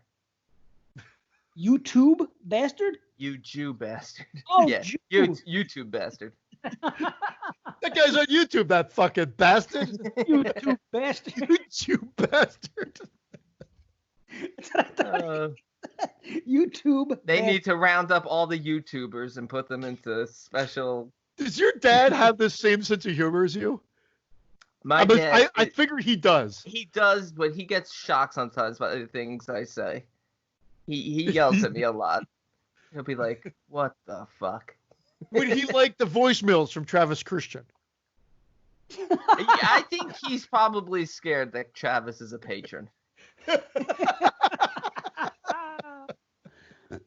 I never met me a whole Jew before.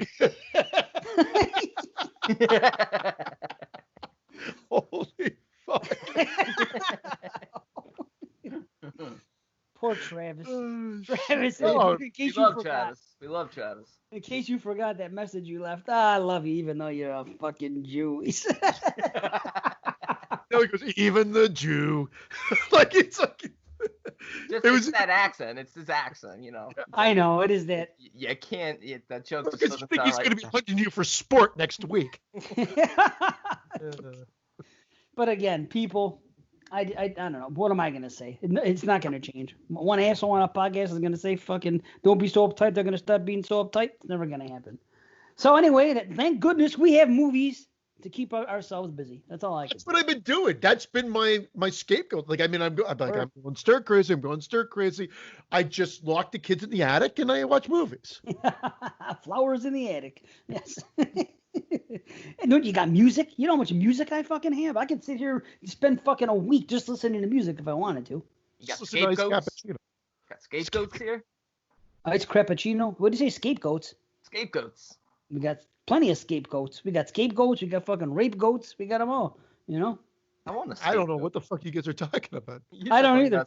You said it's my scapegoat, and I just like that term. Oh, Scapegoat.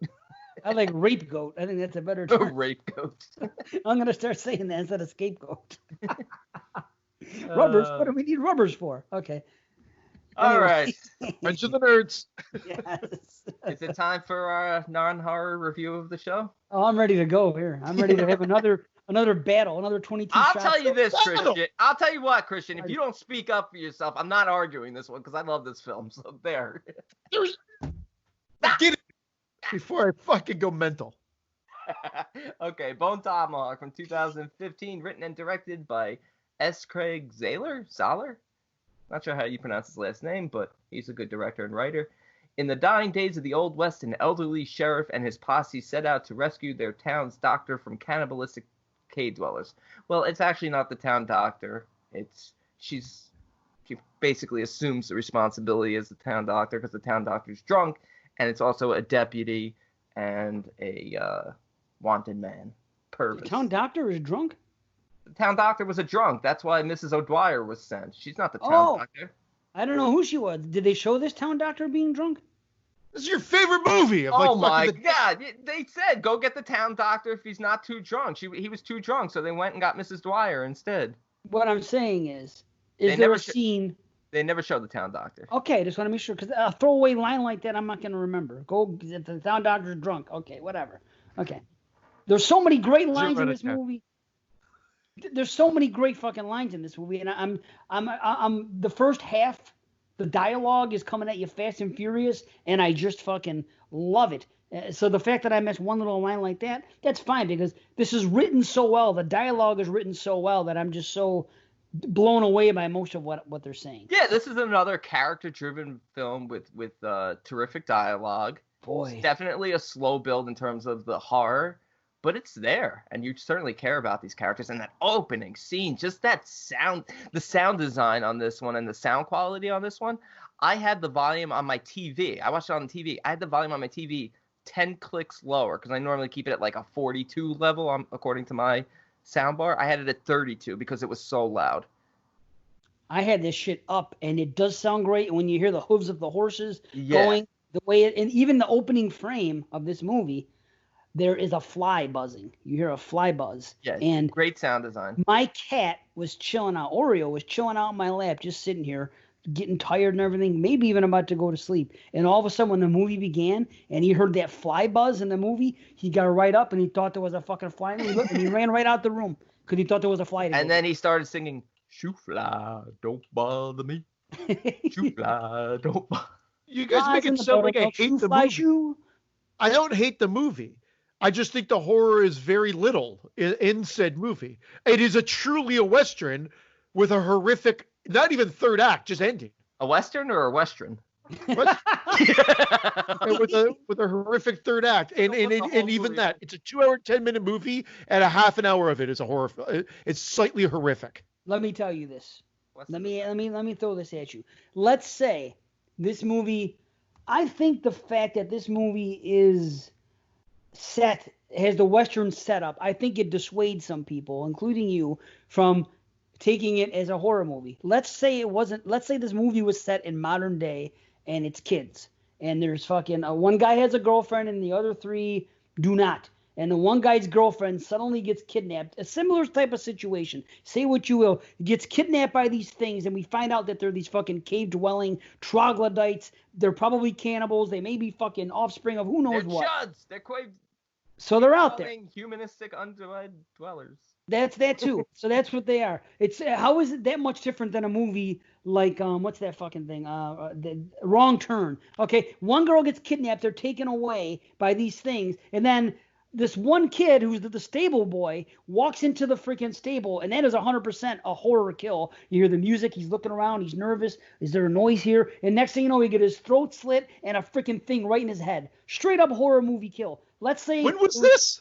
The stable boy. Stable boy in the beginning, the fucking guy that gets whacked. He gets whacked. That's why they were able to kidnap the girl out of jail. Oh yeah. Sorry. I actually left the room for that moment. Oh my god, that's What? a fucking crazy horror That's scene. an awesome Okay. kill.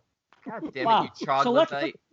let's pretend he doesn't go in there, and it's modern day, and a kid let's say they're at a garage, and they walk into into popcorn.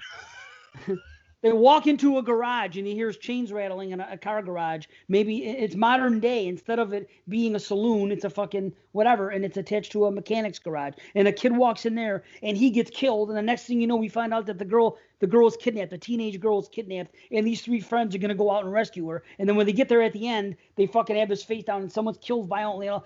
That's what I'm saying. Set I this feel in modern bad day. because I've only watched this movie twice. Both times it had the same rating. Both times but I totally forgot. I didn't see this scene. I'm sorry. I went in, grabbed the snack, came back in, and they were talking about how Now, were you watching the regular version or the non-stable boy version? whatever one's on Hoopla. Either way, cast that aside. Hoopla! Cast that aside. It's what Dave did that. Picture a scene like in Halloween 4 when Michael goes in the garage and kills the fucking mechanic. But take that and add fucking gore and a scarier kill to that as your setup to why this girl gets taken. Then we know she gets kidnapped, and then these other three go to rescue her from fucking cannibals. Let's say like a movie like Wrong Turn. Someone gets taken and they go out to get them back and they get whacked. How is that? This is not plain. There's no vibe of a horror movie, save for that scene, and a horrific scream. Their call of the wild or whatever at the end, and the wishbone part. There is no feeling of horror. And even when that stuff happens, it's so done matter-of-factly that it's horrific, it's gory, but I don't feel like it's a horror film. But I hear you. You actually explained it quite well there. And I feel horrible because I did go in and I'm like, oh, I didn't really miss anything because they're talking about the girl being kidnapped, which I remembered, and that was the whole premise of them going out. But whereas the dialogue reels you in and you're mesmerized by it, I'm like, this is a very slow pace, and I'm not all really into what they're saying. Please get on with it. And I find it a little long in their journey to get to where they need to go. They have such great conversations, though. Such great dialogue in there. Yeah. I really do it's love so it. Strong to me. It's going down as I'm actually talking about. We're talking. Oh, about it's so good. Wow. Every character, it's sort of like the final days of the frontier, and O'Dwyer's, he's falling apart and he's struggling with his leg, and even Bruder, his character, might not think there's much depth to it, but I think there is. I think there's a lot of regret in his character for never settling down. He talks about being the smartest of the group for never getting married, which is funny. See? Yes, but at the same time, I think the reason why he didn't get married is the woman he loves is the woman they're going to rescue. That's why he goes. He's in love with Mrs. Dwyer.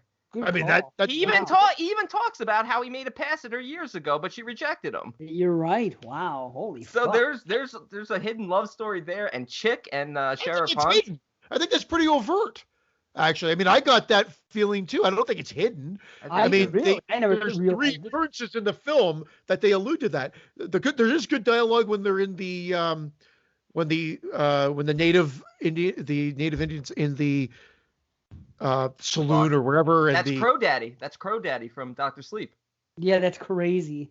Oh my God! I can't believe that. I know. Yeah, it's Crow Daddy. I looked it up. Oh my God, that's awesome! I didn't even realize that until you mentioned it. There's great interaction in that scene, even just with the wife of the mayor and how Kurt Russell's character doesn't even acknowledge the mayor and keeps talking to the wife. Does anyone know how to smell troglodyte? Yeah. You talked about how the doctor's too drunk. They got to bring a woman in to help the situation, and then the mayor is pretty much pushed to the side, and the wife of the mayor is sort of the power figure there. And it's just funny how they've played with these characters in a time frame which was pretty much universally looked at as being sexist and it was a man's world and everything else. But he also says, I love how there's the interaction of I've killed the most Indians here, and he's like, well, that's a ugly boast. He goes, it's not a boast. Not a boast. Yeah. But the truth. Yeah. But the fact. Yes. I'm not denying there's some good shit. Like, I don't hate this movie. I write 2 things in a fucking message last night. And why are you so negative, see? And I'm like, what the fuck? I said, you weren't negative. You were salty. You were salty about it. Sorry. You were a delicious pretzel last night. Because you mentioned the one line that you guys mentioned back when we reviewed it. You said, so what? That's what you said. I said, there's great dialogue. And you said your response was, so what? Sorry, I complimented the dialogue. Because it was like, I don't think this is a horror movie. There's great dialogue. So what? That was the response. Out of context, so what seems like an asshole response. But in response to the fact that I said, this does not play. I'm an hour and a half into this movie. No horror yet. And then you go, but there's great dialogue. And then I said, so what? I think that's a good response. I love it. There's great comedy in this. I love Chick's character. Chicory is my favorite in this. He's so fun. That whole conversation with reading in the bathtub. Yes. I keep dropping my books in. I keep I love it. I love it too. It's the perfect amount of comedic relief, but done cleverly. Not ha-ha comedy. Fucking like that character of Chicory is great. Even at the end, the conversation about the flea circus. That's actually quite sweet because you know that what's her name was just she winks at him. She winks at the sheriff after she tells him that, like our secret. But that's a great scene because he's sort of like he's sort of like he's dumb. He's a little bit slower. He's not dumb. He's a little naive at a few things. He's a little, he's like what do they call him? Something imbecile. Oh, you dumb imbecile. Dumb imbecile. It's like he's like, it felt nice. My wife used to call me a dumb imbecile. It kind of felt nice. He is great. Honestly, that's what it is. The dialogue in this movie, I don't want to say is second to none, but it's every time it sucks me in. The first frame, the conversation going on between fucking Arquette and Sid Haig, and the way he's talking, there isn't any time for womanly delusions. Just the way he talks about Sid Haig was amazing. He really was. Every time you see him in any movie, just his delivery. And that crunching sound that Arquette's making, you see he's like cutting the throats with like a dull knife and he's like, why do they keep pissing themselves? Oh, yes. Oh, yeah. That's right. Yes. Oh, jeez.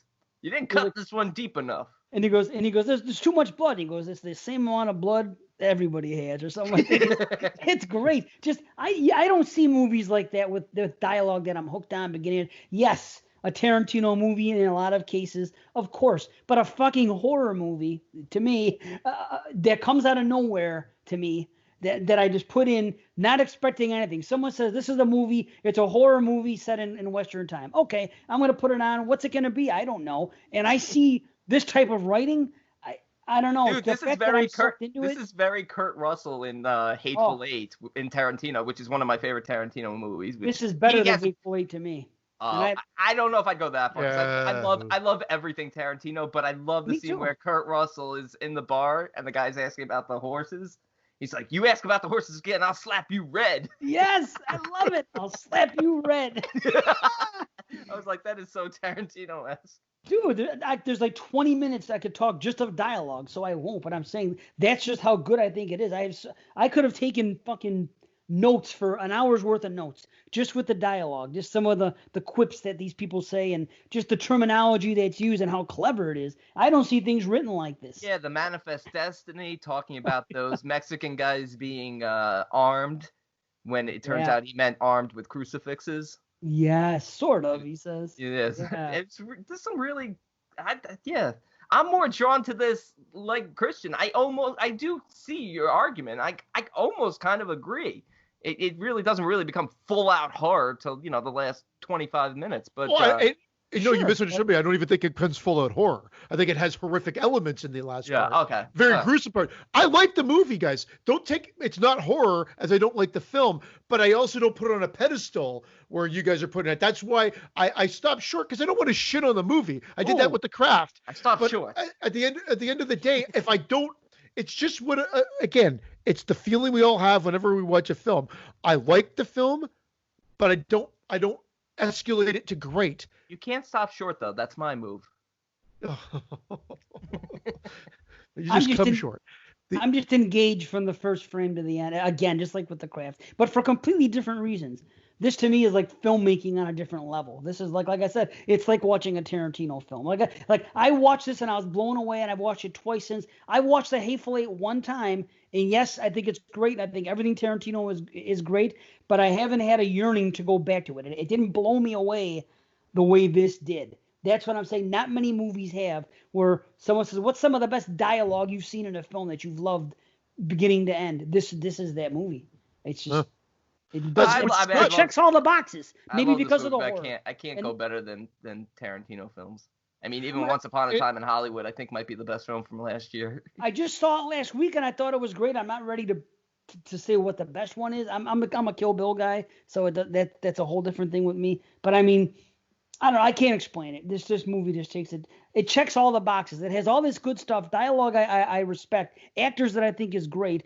Well written. Well shot. Cast. Yeah, sure. Right. There's nothing. I can't see anything negative about top actors playing minor roles. The kills are fucking phenomenal. Sorry, D. I didn't mean to cut you off there. The kills are phenomenal. You get that they take it and they do it in Terrifier and everybody fucking blows it. And I'm like, wow, sorry, but everybody blew this movie that saw this movie for the wishbone scene. True. Is the fucking standout scene. It's fantastic. I do have some questions with that though, but where I'm going with the budget, he 1.8. I think I said 1 million when we originally did the show, but it was 1.8 million. Still a pittance compared to what movies are made for, and especially a Western, and with the caliber of talent. And what the fuck are you doing? What am I saying? You said a Western again. He didn't say it the first time. Did. No, you just said it now. Are you doing that as a joke? No. You said 1.8. It's pittance for a Western. I didn't hear it that time. I heard a Western the first time, but not this time. So I heard it this time. I thought it was intentional. I thought you were just making fun of yourself. No, I'm not. So the reality is that so I respect that part of it, but the movie's just good. Like I don't get great. I don't have a yearning to go back to it and constantly revisit it. Did I enjoy my time with it while I was watching it? Sure. Did I make the joke that in a 2 hour and 10-minute movie that by an hour and a half other than the fact I missed that stupid scene, other than that one scene I missed, there is nothing to suggest horror. But you're right, Dave, the way you describe it, sure. But again, usually they use mood and atmosphere and other elements that would define it as such.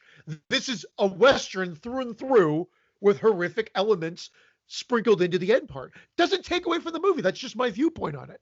That's fair. So, somebody might say, so who gives a fuck? But there's definitely mood. It's the dying days of the Old West. What, you don't really feel that? You don't get that sense? For a horror film But it doesn't matter if you don't care whether it's a horror film or not, which you shouldn't when rating a movie. You should still feel the mood, the atmosphere, the dialogue, the character development, the sense of dread. I mean, those calls. Yeah, I'm surprised, feel that with any movie we watch. That doesn't change the fact that some will rate it here, there, or wherever. I'm not using the horror film as a crutch for my rating. Right. I'm using the fact that I don't think of this as a horror film. First, that's why it wasn't on my top 100. That's fine. At all. I know it was on the overall one, but it didn't make my top 100. I don't see it as that. But also just as a movie, I don't put it on a pedestal because I don't recognize it as that. I can't. The only reason it's no different than any other movie. You don't put it on the pedestal because you don't recognize it as a good movie, or because you don't recognize it as a horror movie? It's a great movie. I said I'm not putting it on a pedestal because I don't see it as a great movie. I see it as a good movie.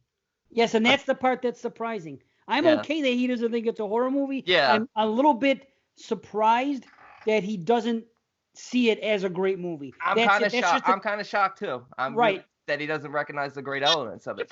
The void for you, the first view. You didn't see it like that, though. I mean, I don't know. That's preference but and this taste. is better than The Void. This is fucking, I mean, better made than. Wait, I need to take a drink. It's getting a little salty in here. You guys, why can't I?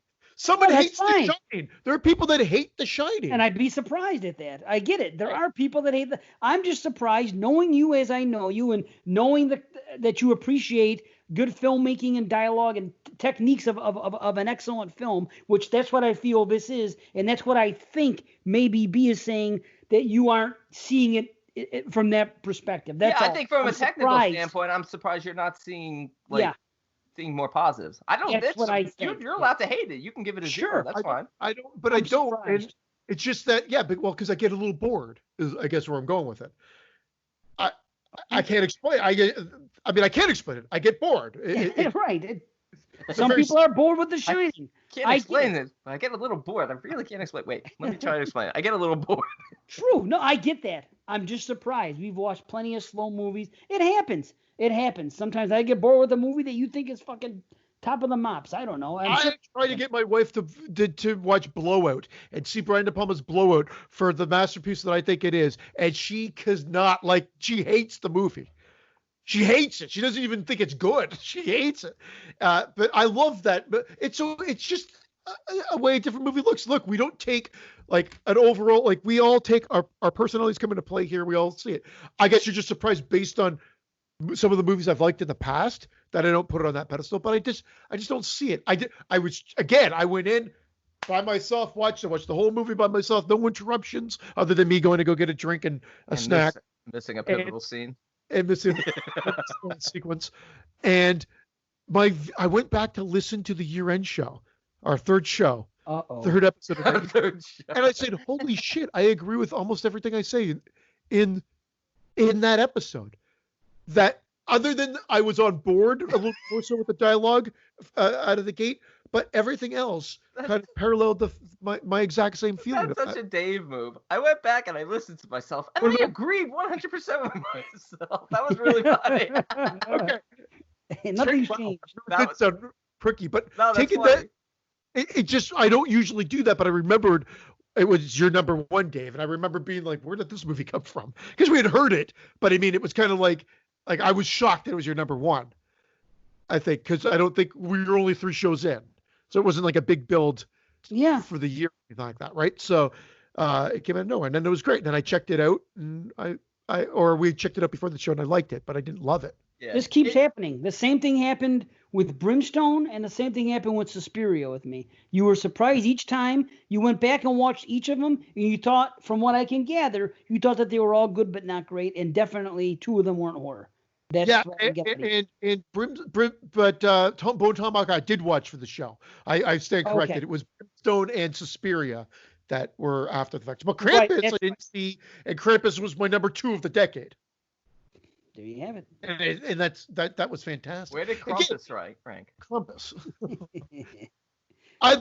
Let's not confuse us with I do not like this movie. I'm just surprised at how much love you guys have for it. But again, when I read people's reviews of this, a lot of people absolutely adore this film. I agree with you. I was with you in feeling that I have no problem if people exclude this from the horror list, because it's a drama first. It's a dramatic Western with horror elements. The horror is secondary. So I had no problem. But as a dramatic film, if I was just watching this, you got to see this Western drama with Kurt Russell. It's terrific. I'd be like, wow, this has great dialogue. Had some really horrific scenes in it. And I just love the interactions between the characters, the way they build, everything that happens. And I was really engaged from start to finish for a 2-hour and 10-minute film.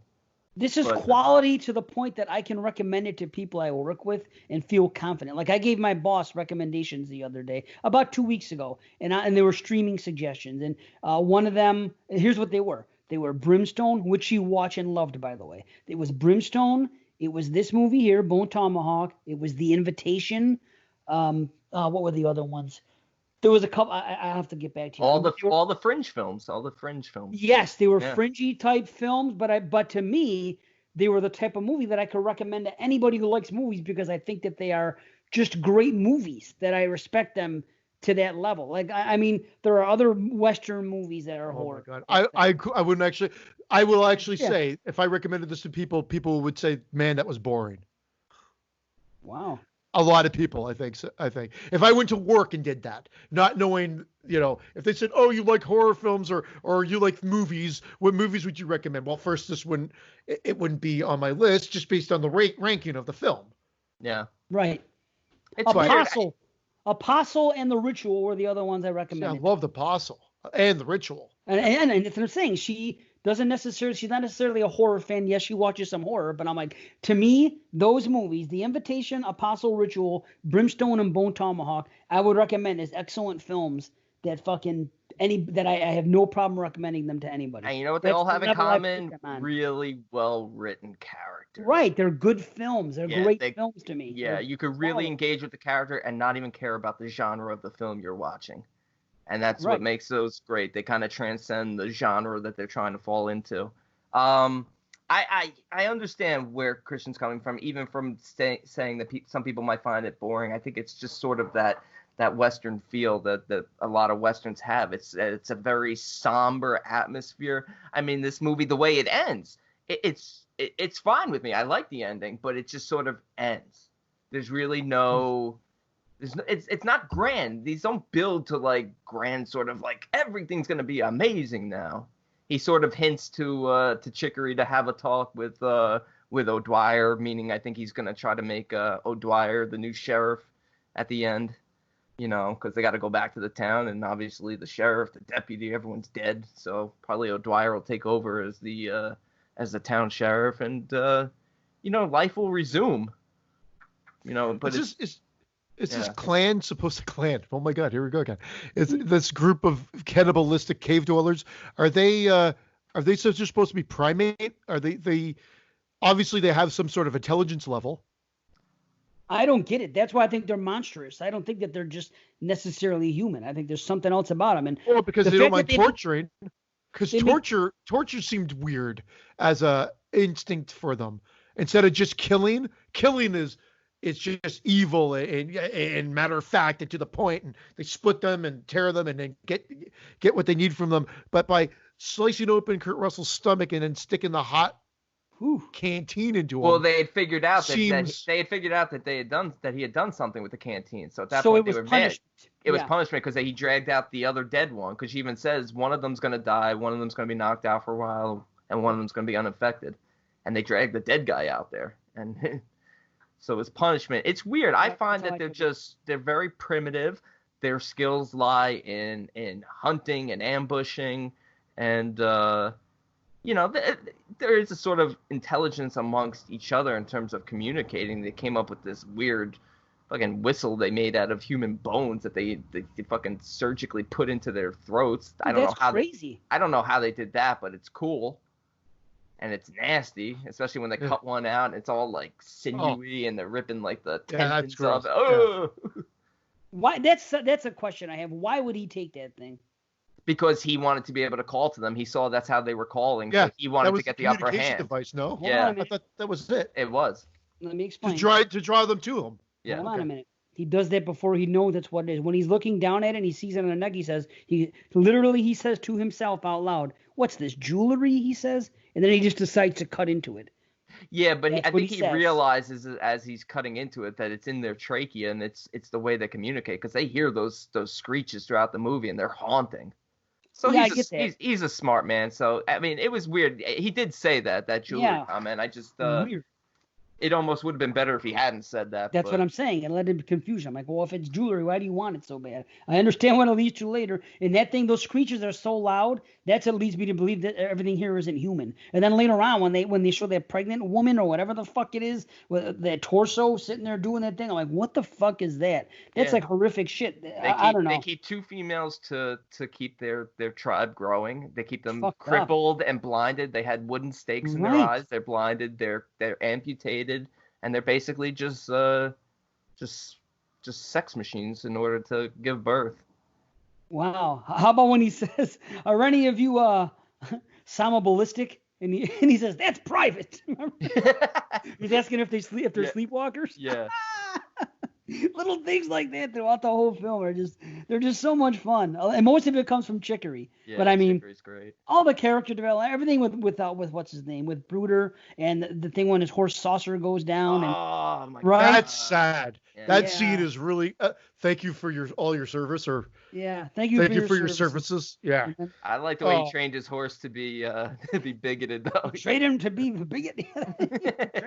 He goes, "You trained him in bigotry," and he goes, "He's very loyal." That's the heartbreaking sequence. That For is. sure. It is. Bruder's a good cat. I like Bruder. I He liked all does the his job characters. well. He But does what yeah. he's supposed to do, and he does have those moments. Later on, he shares the telescope with him. He's like, "I see how you handle Yeah, things." the Like, German. Yeah, the he calls it. German. Yeah. That whole thing. And in the beginning, how he's quick to shoot everything and everything. And then later on, you learn more about his character, and and he says, "Well, when you're 10 years old and your mother and sisters are killed by Indians, Yeah. that'll do a lot to a person." Yeah, And and when later he on, he's like, and when he talks about killing, 100, he eventually says his number at the end, 116. 160. Yeah. Yeah, and he talks earlier about killing Indians. He says, women and children, Indians are Indians too. So there's it sounds like he's boasting, but I think there's a lot of regret and a lot of torment in him. And even he's even vain, even when that hand comes off. The violence in this, I don't know what it is. It's a very jarring, shocking violence.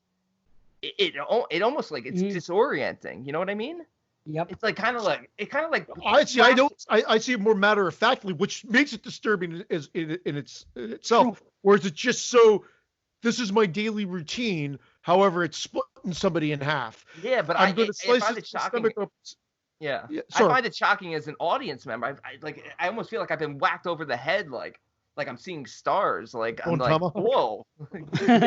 How about when he that chopped bone, off his foot? dude, that bone tomahawk is fucking legendary. I want one of those. I was just gonna say I want one too. What a thing to Yeah, have. but when Bruder's hand comes off and he's just like, I'm not going anywhere. I'm too vain to be a cripple. Yeah. That's good stuff, man. Everything with his character gets good, and Kurt Russell is just a typical Kurt Russell character. He's just an ass kicker. He's the man. He comes out and he's the boss, and that's all there is to it. It's like I love how they you expect gonna make it, everybody Sheriff? just to wake up. Hey, someone's about to attack you. Wake up! Wake up! Oh, that's all I have to do is wake up to get out of this thing. It happens twice in the movie. I'm joking, but it's just funny. Like, help them! Trying to get out of your fucking cage. Wake up! Right? Sheriff, wake up! Oh, such good stuff. How about when he says, what was the phrase about being purple? He goes, normally I'd rather the relatives of the townsfolk that he killed come up here and see him, what the hell did he say? Oh, he's talking about hanging them. I want to see him go purple on the rope. Yeah, I forgot what the line. Damn it! It was a good, a good. There was just such dialogue that I don't know. Purple on the rope, because I let him stand there until he becomes purple on the rope or something. He says, "Oh, that's great." And how about in the beginning when with the piano player, and he's like, one song for $3 and 2 for $6, 10 is 3, and he's like, shouldn't it be less as you buy more? I get tired the more I play. I get tired after 2 songs. Too. Yeah. And then he flips the thing over and it says starting fee 1 drink. He wants to give him a drink. That's good shit, man. He's like, is 4 songs $1? Yeah, right. It's good stuff. I just, how about when they say, "How's your tibia?" She says, I always use that word when the girl's riding them. Boy, she's real pretty too. Oh man, that girl. Yeah, she's stunning. She's really young too. She's really young too. She was like 21 or 22 when they made this. Wow. It's weird. It's weird because Patrick Wilson's like in his 40s in this, and she's like 21. She's like half his age. Wow. She's really pretty though. But I mean, she's riding him because he has injury, and they make sure you're just gonna sulk for 12 weeks, and they have all because he's hurt, and she's riding him and do this, and then she asks him, she goes, "How's your tibia?" She says, I love it. I always use that word tibia for that one fucking movie, Shin Godzilla. I always call it Tibia Godzilla, just to be an asshole. Fucking Shin. Anyway, how's your tibia?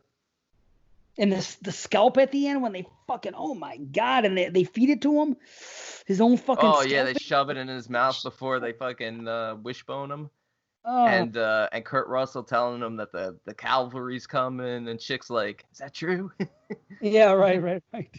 He's like, "No, but if I was dying, that's what I'd want to hear." And right as Kurt Russell's being killed, Chicory's yelling, "You will be avenged! You will be avenged!" Right. Yeah, which is man. Yeah, he had all the funny lines, that guy. He did. Yeah. Richard Jenkins is terrific. I mean, is he? He's Wow. an award-nominated actor. He's should really be. good. He's so, and I love the relationship between him and the sheriff. Yeah. Oh man, that tea smells awful. It's soup. Oh. It don't smell no awful now. It doesn't smell as awful now that I know it's not supposed to be tea. God, this tastes like corn. It's corn chowder. The whole thing, it's you dumb imbecile. Everything they're supposed to do in this movie, I think they do right. When they have good kills, they're great kills. When you have dialogue, it's great dialogue. The way the story, I don't know. There's not much I can. That's the thing about this. So much I could say except quoting everything. But I mean, the story is basic.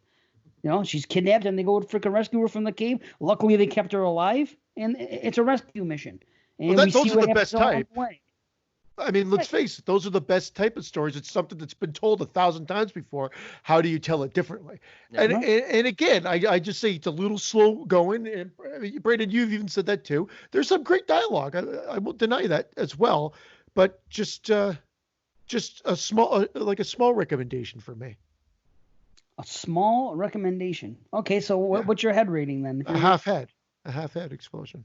Okay. It was that back in 2015, and it's that now. All right, not bad at all. I'm a full head. I'm a full head, of course. Honestly, watching it again, the rating I give it, I don't know exactly where it ended up on my top 100, but it would probably be a little bit higher because the first time I watched it, I gave it a 10 out of 10. It was my movie of the year. Second time I watched it, I went down a little bit. It stayed down a little bit, but I still find it. I still like It Follows in this movie. I think I like this better than It Follows, and I'm very high on that movie. They were my 1 and 2 that year, and it wouldn't change. Even though I went down a little bit on my number grade, I still think it's fantastic. Yeah, I give it a full head explosion as well. Yeah. Yep. I remember a lot of this discussion came from a stupid text that I wrote last night that said I'm an hour and a half in and barely any, and the horror's just starting, or more correctly, the gore is just starting, and they took that as I hated the film. You really need to lay off the salt. Fucking twits. He was mad. You seem so mad. What a bunch of dumb imbeciles. You seem so mad. I even wrote, no, I like the movie. I know, that's true. Would have been funny if he gave it a higher rating than us. That would have been amazing. We'll never know. 10. We'll never know since we're not doing numbers anymore. Did you guys notice that thing? It looked like the thing from the Pet Cemetery. That freaking design that they had, and they had all the stones around it. Yes. Yeah, it looked like the Micmac cemetery. At the front of the entrance to the caves? No, it's on the ground. It's the design that was on the ground. Yeah, on the ground. The rock formation. It's their burial ground. Yeah, and that's why they came to town, because Purvis desecrated it. Right, apparently. Yeah. That's why they ate him first. Just like that guy pissing on the tree in Midsommar. Yeah, right. Yeah, you're right about that. What? Oh, I can't wait to talk about that movie. Oh God. See, now it's the same boat. It's the same boat. Well, what me and B were just doing with this movie, with C being on the other side, it's going to be the same thing when me and C talk about it. Oh, and But this is where I'm saying it. B was like, I don't understand it. I don't understand. Why don't you understand me? Christian's the one who complained about a 2 hour and 10-minute running time, yet he's gonna blow a 3 hour movie. But it's all in the way the movie again, this is why we're individuals. Yes. A movie's made, we all have a different reaction. We're not supposed to be individuals. We're supposed to be one exploding head. Well, we're not. That's why there's put a few more flowers on our head and a few more jack-o'-lanterns in the field. Fucking love you. I love you. Wow.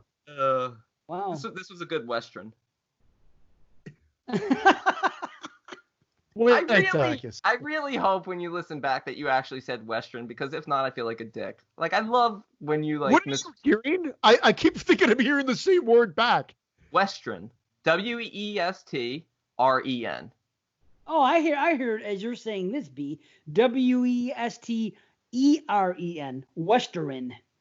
Isn't that what you're thinking? I say Western, and so you're probably hearing like the R like WestREN, but I know how to spell it. I guess I'm just saying it fast, so it sounds like. No, Western. You're taking the R and the E and you're switching them for some reason. Say the word Western. Come on. Yeah. But I do say it fast, and so it comes out Western. I trust me, I know. There it is. Yeah, Western. It's like the. How do you say? Okay, take the word BURN. What's that say? BURN. Say it. Burn. Sorry. Okay, now say BRUN. Brun. That's what I'm saying. Instead of saying Western, you're saying WestREN. WestREN. Did you brun yourself during the Western? Fucking review. That's imploding head. Oh. All right. Oh, and with that, I'm off the show. And with that, we're all off the show for the week. Dude, I have no idea what we're doing the next show. I only know one of the movies. Funny you should say so. I only know Autopsy of Jane Doe. Autopsy of Jane Doe, An American Werewolf in London, and Lords of Salem. What a mishmash thing that is, but it'll be fun. That's an odd grouping. I think that they all have the same rating for me. Maybe not. Either bottom line is I'm looking forward to it, and that's going to be a good one, I think. Yep. So, do your homework, people. American Werewolf in London, The Autopsy of Jane Doe, Lords of Salem. That'll be show 106. Nice. Yeah. And that'll conclude May. Oh, and again, let me say this real quick before I say goodbye. I keep forgetting to do the giveaway. I was going to do the giveaway a couple weeks ago. Didn't because, and let me explain why. It's a good reason. The first of the month was coming. I didn't want someone to win that was leaving the Patreon. Now the first of the month is here. It's actually yesterday. So we're one day in. Today I just slept in and I didn't have time to get it together to do it the right way. Next show for certain, we'll have a drawing because I got Goosebumps giveaway. Woohoo! Yeah, and a Goosebumps giveaway. Yes. Christian's mad at me, I think. No, I'm not mad. I don't like when I Christian's dish it mad out at me. enough. I don't like made when fun of Christian's your mad at hair. me. I got a blowout. I got a Brian De Palma. I got a blowout. Nice. Yeah, give me the De Palma. Say yeah, that you go to the fucking barber. Force my wife into this. It's all right. As long as you get a blow job from your wife, it's okay. Who needs a blowout, right? See? Would you rather have a blowout or a blow job? Goose eggs. Goose eggs or goosebumps? All right. We're going to be out. We love you guys. Thank you very much. And God say do it. Do it. We'll see you next show. No, you didn't do your famous. That's better than all of it. That is better than it. I'm Just gonna disappearing into the void. No, nobody does love you long time. The ocean say,